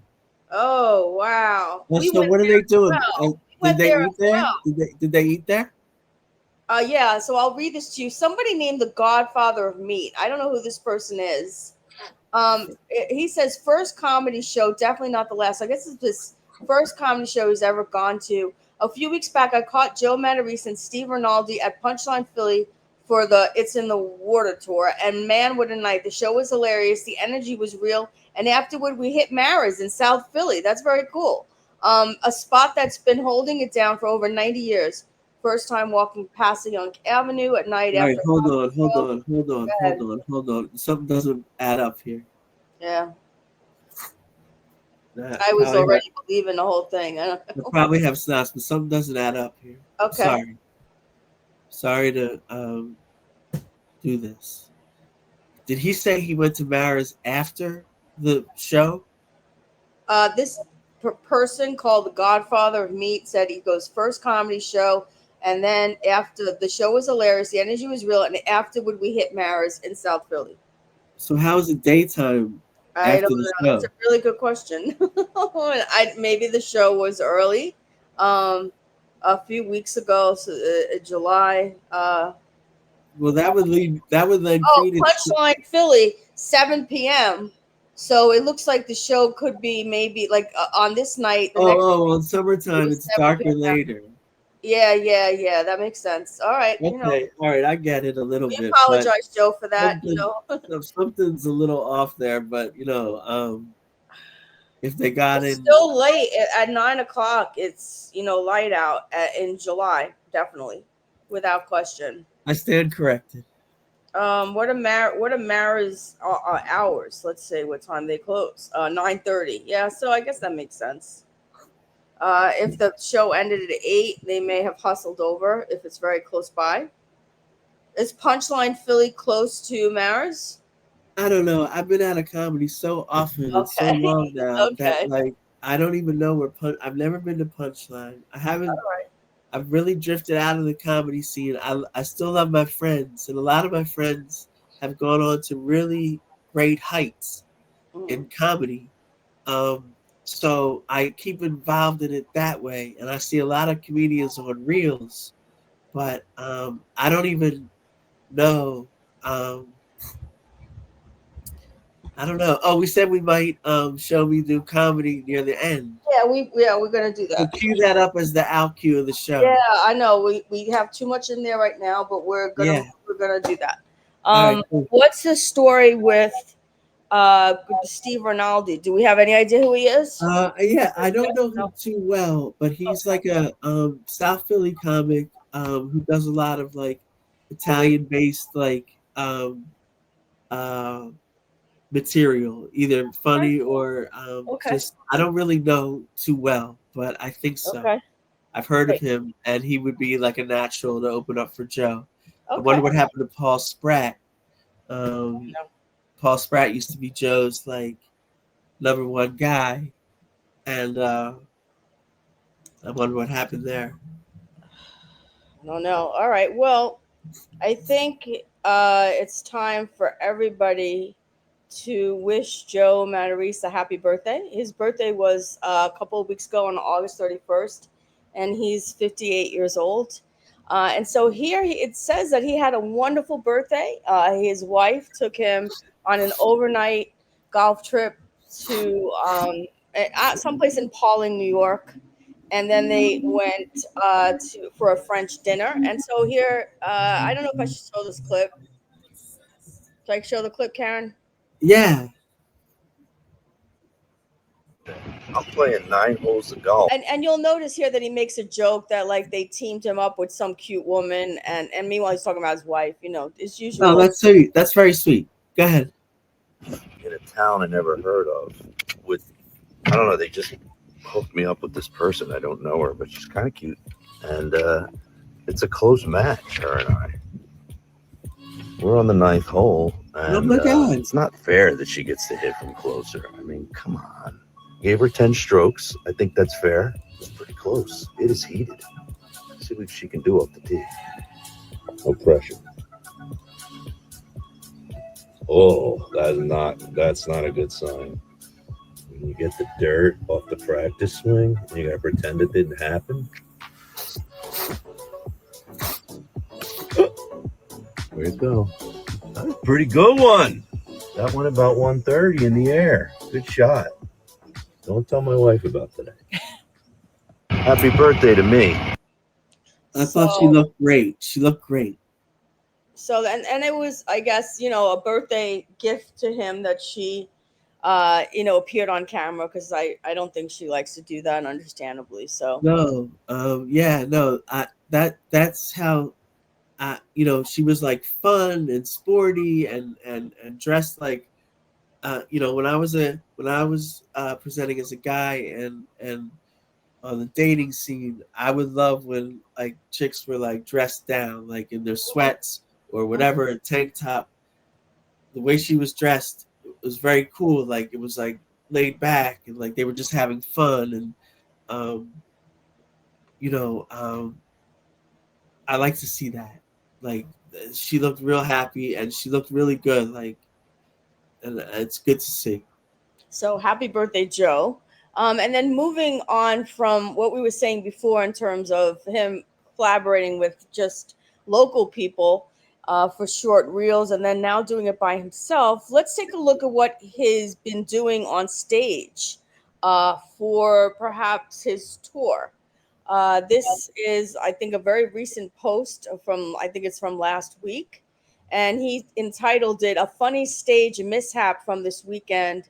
And let's just see what happens. I see a guitar here, so I think those of us who have been in this for a while kind of probably know what he's going to be doing here. Karen, do you want to say anything before I start? Yeah, I do. And I see the word mishap here, and I've seen this one time. I think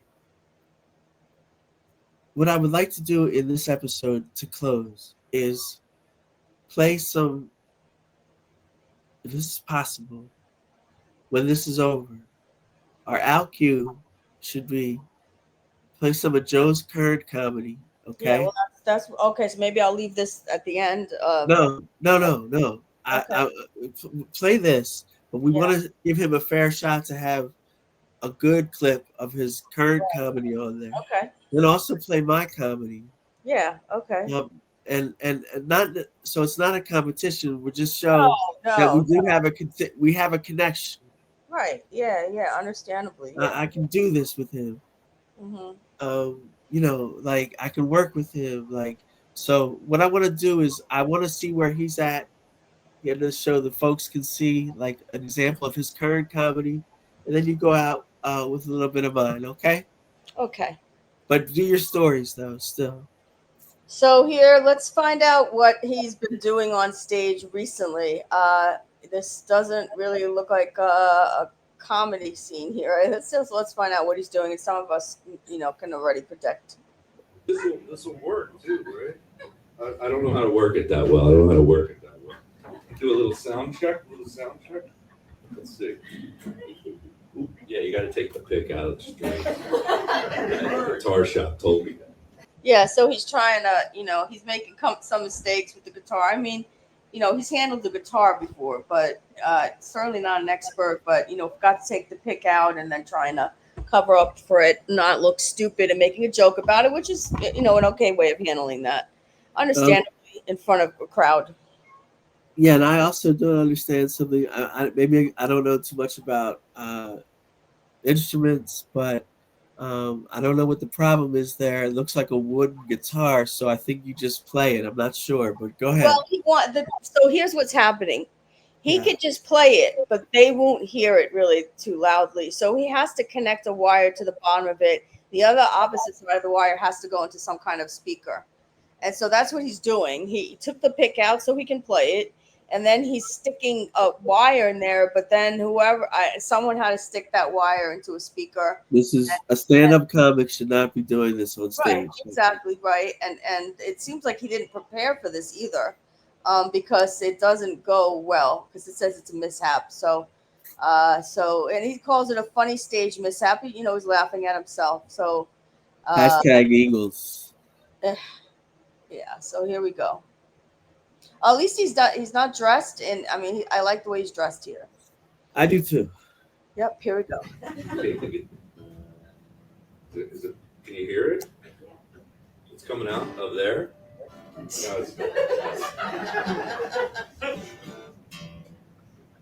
nothing.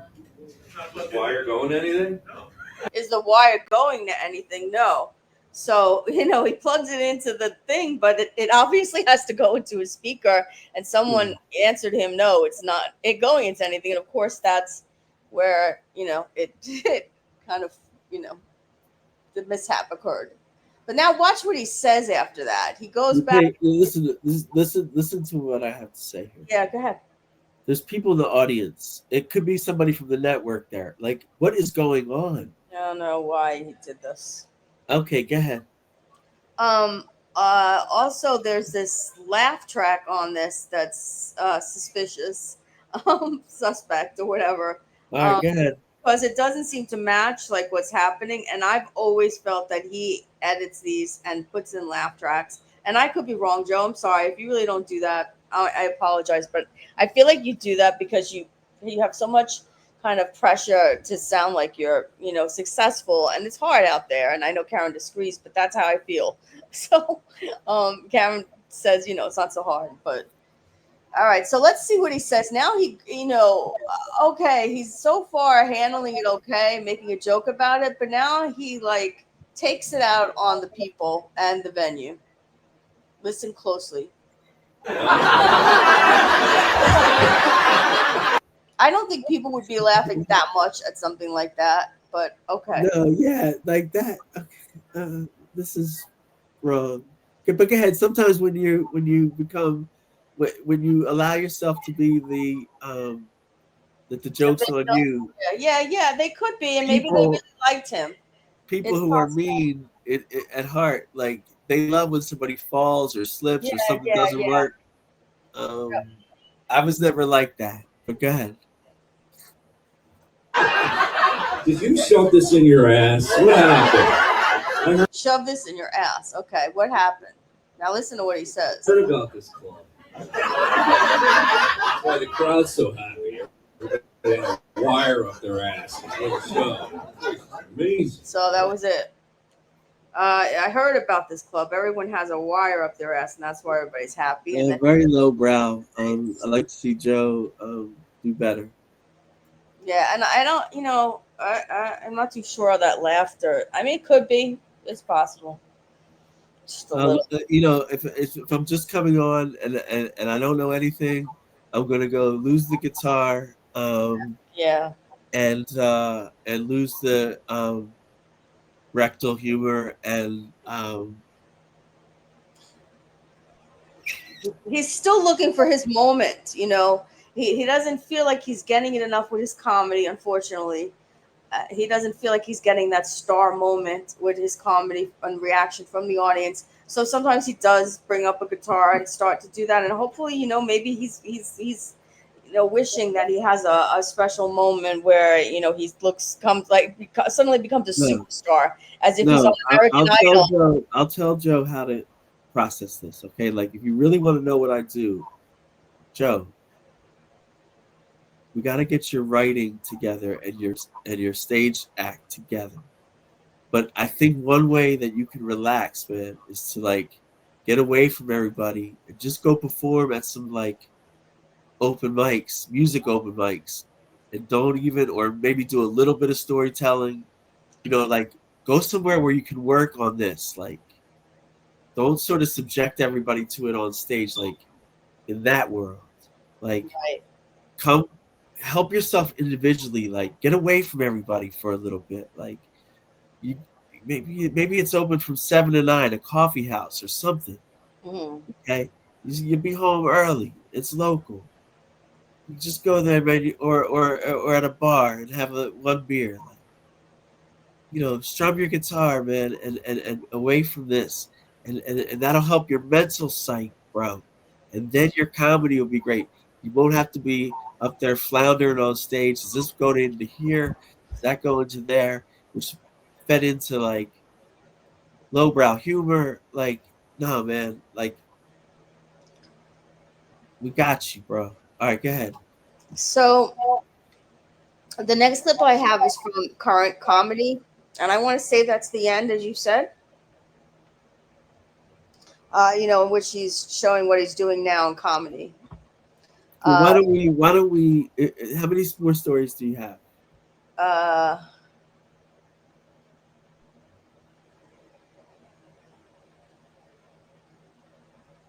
Hold on, I'll tell you.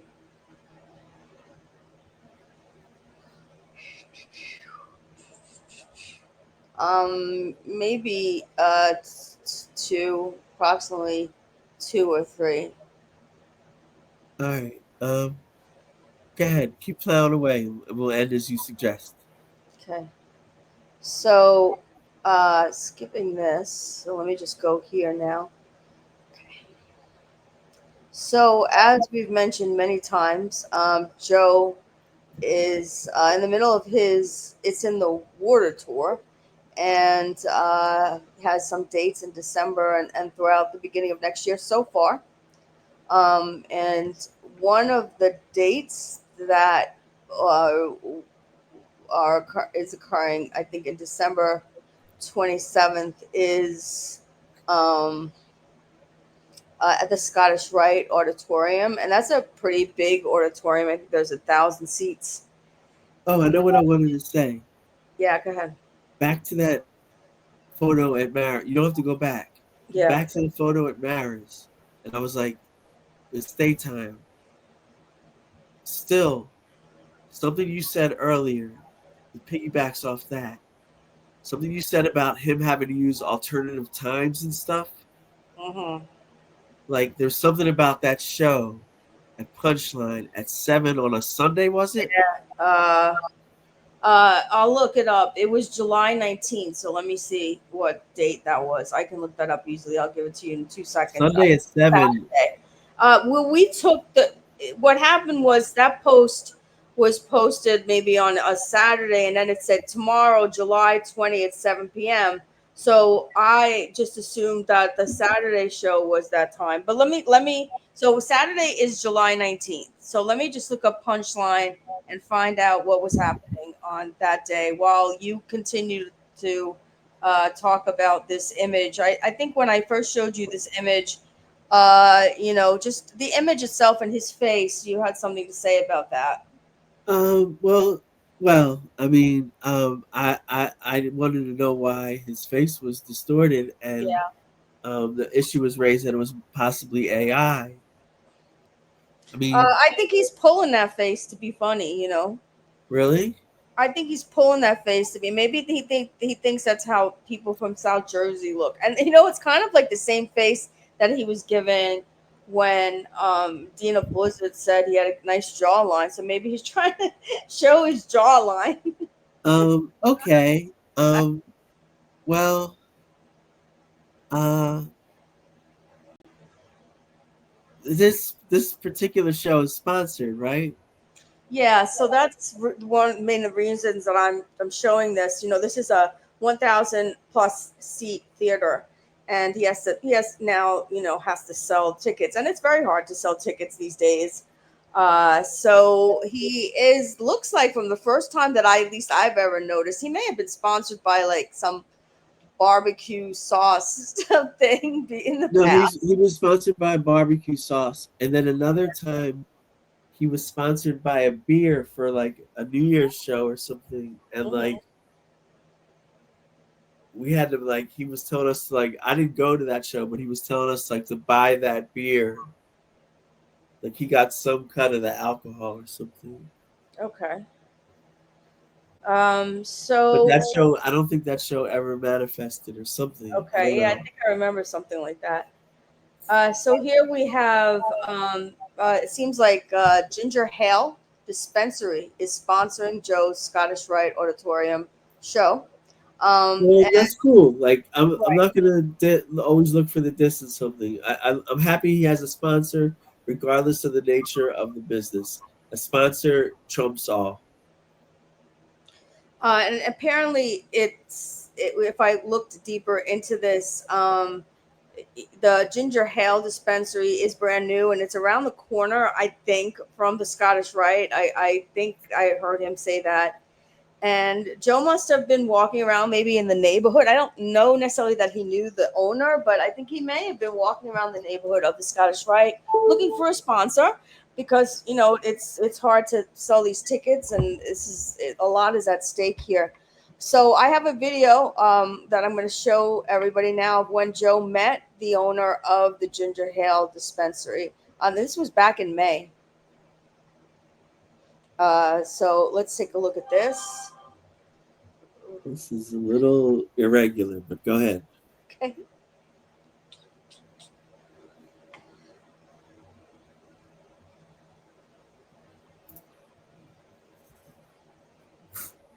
Very irregular. Storefront here, being sponsored by, there's the owner, Matt Hale, Ginger Ale Weed Dispensary. Check it out. They're going to be sponsoring a show I'm doing in Collingswood, New Jersey that we haven't even launched yet. In the water tour. But check out their catchphrase. Do we just become best friends?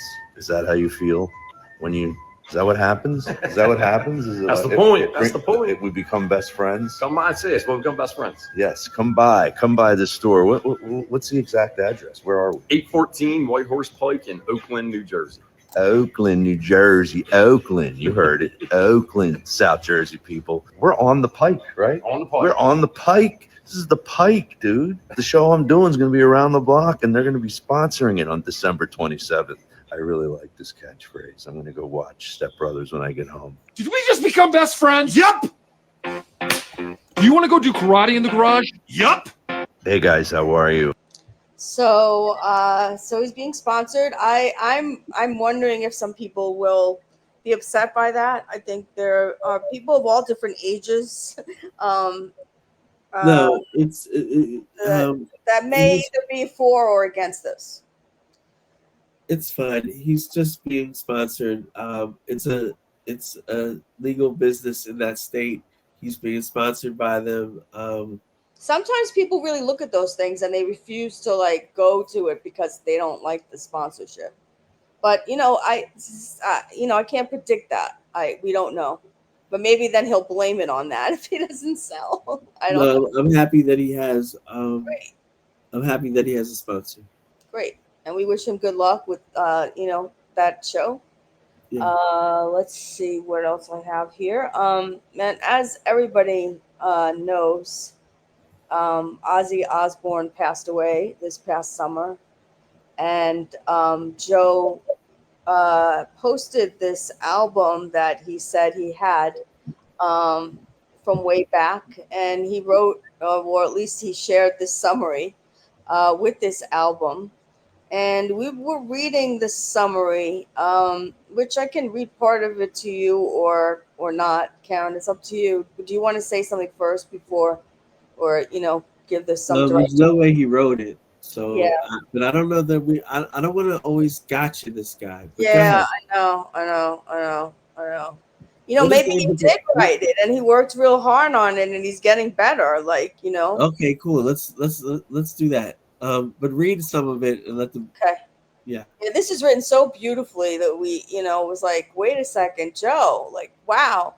And once again, he's tagged somebody on this called Gene Esposito. I know it looks like Jenna, but it's not. It's Gene Esposito, who he was collaborating with on some of those briefer reels that we saw. So here's what Joe wrote for Ozzy. This was one of the first vinyl albums I ever bought. I used to spin it backwards on my old turntable in my bedroom. My friend Alex would look at me like the devil himself had just floated up through the carpet. It scared the hell out of both of us. But the scarier Ozzy seemed, the more I loved him. I bought every album I could get my hands on. It feels like just yesterday I was glued to MTV, waiting for the world premieres of his latest videos or watching those wild live concert clips over and over until the tape wore out. I used to lug my trusty Panasonic boombox to every high school party and crank up War Pigs, Paranoid, and Sweet Leaf as loud as it would go. It never once got me the girls, but every guy at the party immediately knew I was cool. And honestly, at the time, that felt like the smarter move anyway. Rest in peace, Ozzy. Somehow your music always sounded like you wanted to party with the devil, but I'm pretty sure you're up there in heaven right now, jamming with Randy Rhoads again. If you don't mind, could you two rip through You Can't Kill Rock and Roll, and please make it as loud as it'll go. Thanks for scaring me, inspiring me, and making me feel like the weird kid was the cool kid. Long live the Prince of Darkness. If I was like investigating this, okay, I would say first off, it's not. He didn't write that. Okay? Yeah, I don't think he wrote that. He didn't write that. So obviously, it's probably some AI thing. But the real Yeah, way, maybe it's AI. I'm going to give you the evidence, like the Columbo like winning line at the end. Okay. Yeah. The real way you know that this isn't written by Joe is at the end. It doesn't say hashtag Ozzy, hashtag like. It live. does. Oh, you don't see it on your screen, but at the bottom of Okay. it, because I just took a snapshot. It says hashtag Ozzy, hashtag Black Sabbath, Cherry Hill, Philly, Philadelphia. Okay, he wrote it then. Good for him. No, that doesn't mean he wrote it. Doesn't mean he wrote it. Just added the hashtags. I don't know if he wrote it. Maybe he did, and maybe he was very inspired by Ozzy, and it brought out his ability to really express himself like that. I think he wrote it, and I don't really know. Anything is possible. I hope he wrote it. There's I need more Joe like this. The punctuation is beautiful in that, and when you read it out loud, it flows so beautifully. So I don't know. No, I'm going to be an optimist, which I am in life. I think that Joe can produce like this more and be deep like this. And Joe, with or without me, I suggest that you do what you did there more and have more like flowing content and be more poetic and be more sophisticated like you are there. And it's great that we see that you can do it, bro. It's wonderful. Yeah, as That's- long as it's authentic, I'm thrilled for him. Like I said, I hope he wrote this. And if he did, Joe, like we're sorry to even doubt it. You come a long way, and we've been sort of, not following you for the past several years. So, there maybe was some growth, and Yeah. that's wonderful.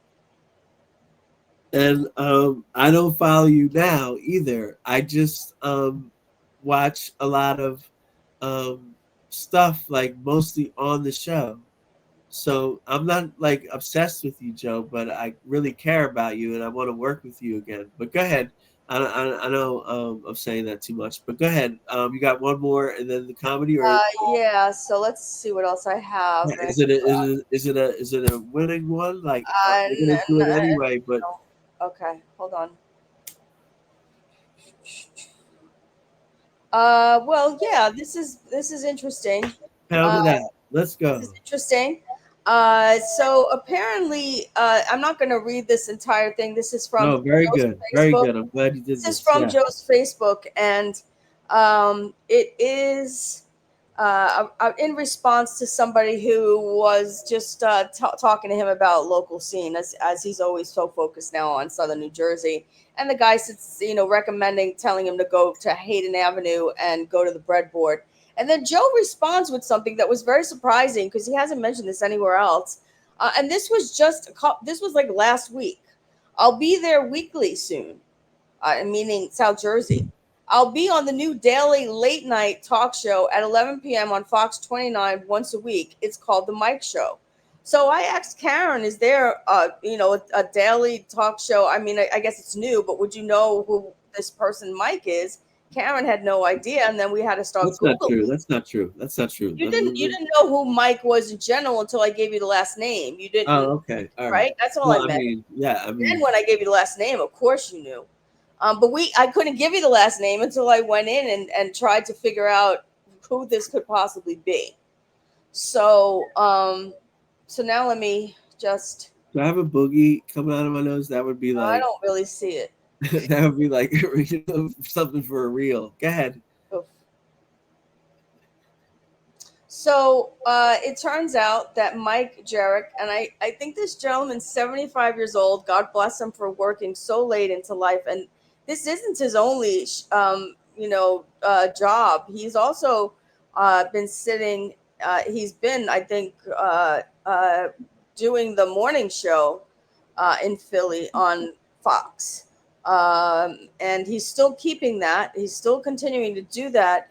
But what he's doing is he's starting a new late night show, very similar to what, not on the same scale, obviously, but like Letterman, Carson. He does little things that kind of mimic that in a playful way, not stealing or whatever, but in his own way. He's, I don't know this person at all, but I watched the episodes from this past week because Joe was saying that he's going to be on it once a week. And so I was trying to find out when, and any search that I do for Mike Jarek and Joe Matarese, nothing comes up. And on every episode that I watched this past week, Mike never mentioned Joe. So I'm not too sure what's happening. Maybe it's going to be a surprise to everyone and he's coming on next week. But this is Mike Jarek here on the left. I think he has survived prostate cancer last summer, not this past summer, the summer before, had surgery. And now, he's back doing the morning show and also doing this. Joe wrote down the wrong time. It's 11:30 and not 11 p.m. This is very easy to stream. You can find it on the Fox local app. You can get that on Google Play or Apple. And you can just download that. And you can stream this after it televises and it stays up for well, kudos to Joe for getting such a big opportunity. Mike Jarek is so well respected in the Philadelphia market. He is not originally, but I guess, but like he actually is was on the New York scene for a while. He is a legend here in Philadelphia, like Phil Fan has described. This is a really big opportunity for Joe. We're turning over a new leaf here. If Joe says he's going to be on this show, we're elated, and we know he will be.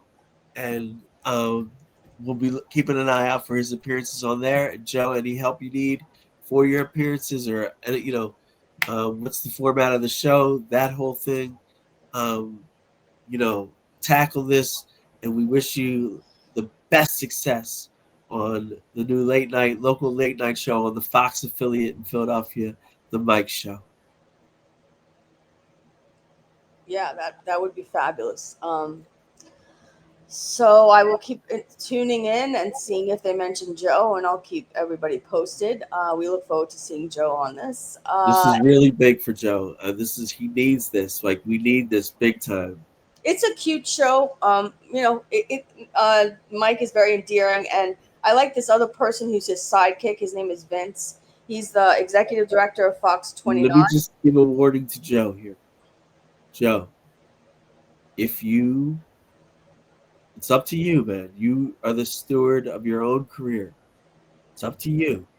But if you go Eagles or sports on there, be careful. I'm advising against that, because rather just be like either Family Guy or like Sophisticated New York Comic or Family Man Comic. If you come in like as Philadelphia sports guy and you're not like an expert on it, you could get clowned somehow, some way. So don't be like, what do they call those bandwagon fan, or just a part-time fan, and try to represent that. What I really think you could do is, I don't even think you need to be a sophisticated guy. It's time for you to be like, hey, you know what? I'm Family Guy, and I'll explain it to you this way. Like, when you were doing that on America's Got Talent, you were doing really good. So we wish Joe luck, and we'll stay tuned. So Karen, do you want me to show one of Joe's latest clips from his set, or do you want us to share one of your sets with the fans first? Which one would you like to see first? I want to see Joe do well on stage always. I want to see what he's up to nowadays. If you have any kind of sustained clip of his in the 3 to 5 minute range, play that, and we can either talk about it or just let everyone watch it, just to see where he is right now as a comic. It's, we'll put him under the halogen lamp right now, his stand-up, so we know what we're dealing with. And then, so the people can know it, we'll just, we used to call Joe at the end of the show, we don't have anything special. Right now, we're going to show some of Joe's stand-up, some of mine. It's not a competition. Joe's so much more advanced than me as a stand-up. Well, there's different styles. But we'll just compare. Do that. Like, sometimes I think about being a stand-up, but it's too much time for, like, and it's too common. There's so many funny people. Like, your voice gets like stomped out. Like, I'm real happy in the music and doing this show again. So it was very difficult to find. Joe doesn't post too many clips from his recent sets, or maybe he does and I'm not seeing them. But here's one post. And there were a couple, but I couldn't choose them because some of the topics were very sensitive topics. We just don't want to touch on them in this type of show. Oh yeah, please don't. So I'm not doing that. So I can't promise that he's not going to go off into anything here, but I don't think he does. Actually, you know what? If this is publicly available stand-up, you can play it. Publicly available. Okay, you can play it. If we already know it. It's okay. Recent. He posted this on August 28th, but he's saying something here, which is, he's always trying to come up with a reason why he might not be successful on stage. So he says, I think honest complaining is funny. Do you? Louis C.K. said, nice just isn't funny. And I got to say, I agree. Also, Patrick O'Neill once said, if everybody loves you on stage, you stink. I agree with that too. For the record, the guy who books this gig is super cool and doesn't ever say you can't do or say that, and I love him from that. So maybe this is a good clip of him maybe being comfortable in a place where he is not told what he can and cannot do. Okay, great. Let's run All this right, and see so how I'm he's gonna doing run as a this. stand-up comic in Exactly. 2025. Exactly. And you see he has the Ginger Hale shirt on here, which is that Very good. He's wearing his sponsor. Very good. Right. So here we go. Again, she looks rich with a nice hat. You look smart. So there's no way you own a lawn service. Let's put it that way. You're a doctor, lawyer, or a financial advisor. Are you a FinPlaw? What do you do? You're Henry Winkler? No one can see him, you know that, right? You don't have a Fanatron to put him up on the screen. Everyone's like, who gives a shit, baby? I can't see the guy. I don't give a fuck about the fawns. Joke jumped the shark. They don't even know. They don't even know. Everybody's in the wrong. You know, they're either too old or they're too young. No one's right in that fawns jump the shark era that they need. I don't know, like that laugh. You know, once again, I'm always. Pause. I don't love this first bit, and also I changed my mind about something. He should be performing in front of something that says the name of the company. He should be wearing the company's. Yeah, that's a good point. Well, no, but wait, they're not sponsoring this. They're not sponsoring this show. Okay. They're not. Well, Where he's performing now. That's not until December 27th. He shouldn't be wearing that shirt either. Right. I agree. I know. I agree. I agree. It's not cool looking. And he's doing crowd work here, you know, which I know you have an opinion on, but I don't know if your opinion is the same as it was. Well, no. You know, by doing crowd work, that is the nature of most reels, comedy reels, is crowd work. Okay. Although I see lately that bits, pre-planned bits, are actually making a little bit of a comeback in reels, but he's trying to do it. I just don't like this. I'll be honest, like I'm rooting for him. Like I just don't like this thing. Maybe he can save it. Maybe he can save it. And there were not a lot of choices for me to, you know, select for this because others are just not. So what I was trying to do was play some sustained stand-up of his. Is It's in the Water? Is that in anywhere like broadcastable?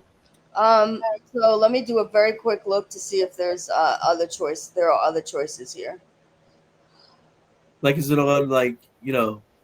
No, he wouldn't. I don't think he'd, you know, like post. Okay. Hold on.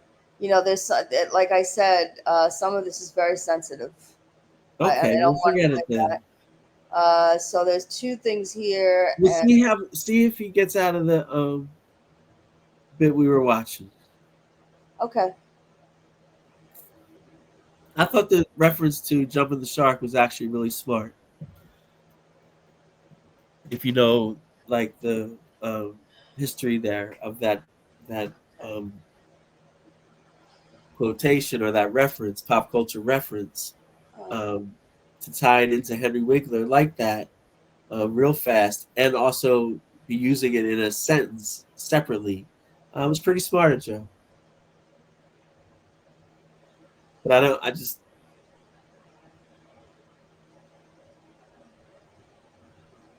do you got next? So we can show. I don't really have something else from him. Okay, great. We can wrap up and close. Do you want to show your clip? Yeah, I do. I want to show my clip as the out cue. Okay. I want to wrap up now. Got it. I see what you're doing. Okay, go ahead. This has been a great show. This has been amazing.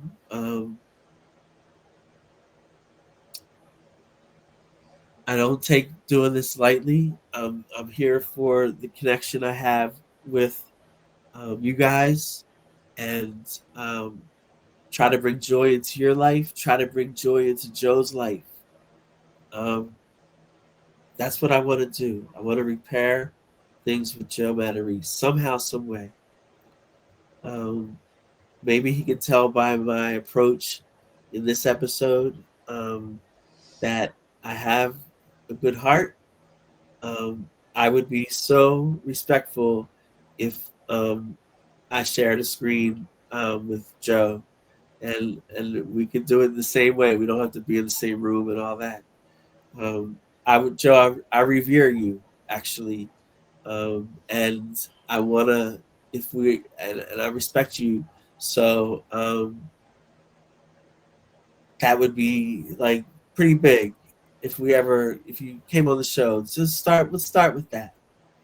Come on the show. I'll reach out to you when I feel like we're far along. So we're rolling because this is our first one back in this format, and I look forward to some positive exchanges and some positive developments. Okay, my friend. Love you guys out there. Love Karen Phil Fan. Phil Fan, any last words? Anything to plug? No. Do you have anything to plug on your end? Just stay tuned for our next episode, which will be episode 41. This was a lot of fun. It was a little bit kind of, the challenging, but we'll practice and get better. Yeah, we'll practice and get better, and it's gonna be great. Love you guys. We're gonna close with some stand up of mine. Just doing something different. Let you know that I can do it too. I know what I'm talking about. Yeah, Karen has never shared this before. I don't think you've ever done this, so I'm really happy that you suggested this. I'm actually thrilled. Yeah, I know. I've put this out on Twitter, on X. Yeah, but we've never shared this live in any of the episodes or anything you've done. So putting it out there on Twitter is one thing, but this was an easy crowd to slay. Actually, I'm not gonna make it up. What happened was this was the graduation show of Brad Trackman's comedy class. Wow. So I was performing I took Brad's class as an experienced comic because I was hosting my own show every week along with former MWOT co-host Damon D. We had Laugh Away Thursdays at a competing comedy club. So I was interested in the craft, and I had wanted to do some. My father had just passed away recently, and I was doing a lot of self-help stuff. And this show, his class, and this show was a real lot of fun. But most of the audience was like family and friends of the other performers, so they're an easy crowd to slay. I'm not going to put it that way, but the focus here should be on my writing. Let it rip. Yeah. Thanks, everyone. Love you, Karen Philfan. You're the best. Love you too. All right, let's watch Karen from Philly, here known as Danny Ozark, before she transitioned, and just watch the skill. It's absolutely incredible. For your next comedian, he's a favorite around Philly at all the colleges and clubs. Danny Ozark.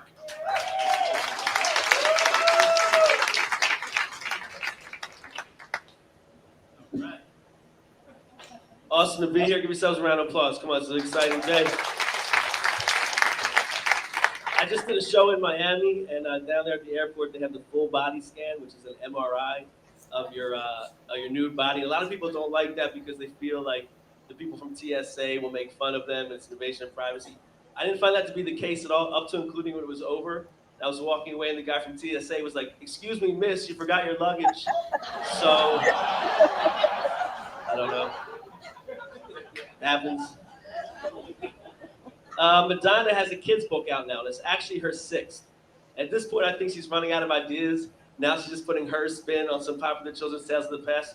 Like, for instance, in Madonna's children's book, ABC, that's about all the various forms of hepatitis you can get if you have sex with her. So it's an important read for the entire family. And I saw a commercial for a product called Herpecin. And on the commercial, the girl was like, "Oh no, a cold sore, not now." When is a good time to get a cold sore? I don't know. I guess if you're going to jail or something, I don't know. Thank you.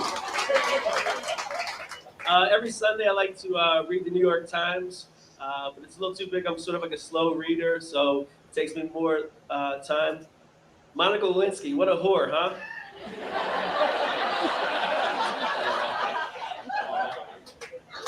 And thank you, watching TV news is really hard too. Like, they sort of want to get you involved in the show of crime, and the surveillance video is always so grainy. So they say calling with information. I was like, hi, I think it was Neil Armstrong. Where do I collect my reward? I don't know. What else is going on here? I think those celebrity expose shows on TV are getting a little stale. Last night I watched the E. True Hollywood story about the narrator of the E. True Hollywood stories. It was a complex saga, yeah. And I'm pretty naive, but I like to think I know if I was being taped for the HBO program Taxi Cab Confessions. Here's a couple ideas you are being taped for Taxi Cab Confessions. If the white light of your cab is on inside, that's one way. The other is if your cab driver is speaking English, because then there's that give and take and everybody just... So, I was watching this show on PBS called Frontline, and the topic was the dancing boys of Afghanistan. And what these are hairless young men who are groomed from an early age to sing and dance for Afghan men. And later on, they're sold as sex slaves to Afghan warlords. We actually have this in this country. It's called American Idol. And I don't know if you guys are into that show. I don't know. And this is weird. Hallmark was forced to pay Paris Hilton $2.1 million because they used in a greeting card her signature phrase, "That's hot." And because they paid her $2.1 million, this is great because now she can afford to pay a leading soda company for stealing their signature phrase, "Coke is it." So we're all excited. We're all excited. It's going great. Oh my God. What else? What else is in this wacky world right now? Oh, this is weird. The Harlem Globetrotters are touring U.S. military bases all across the world in an effort to boost morale of the troops. I think that's cool because like now the Globetrotters get to hang around other people that didn't get drafted. So it's fun. It's fun. And this is where I saw this. It was a billboard for a bank, and that wasn't unusual. But at the bottom of the billboard it said, "Follow us on Twitter." What can a bank possibly say on Twitter? Hey, we just foreclosed somebody else's house. We're shutting shit down, yo.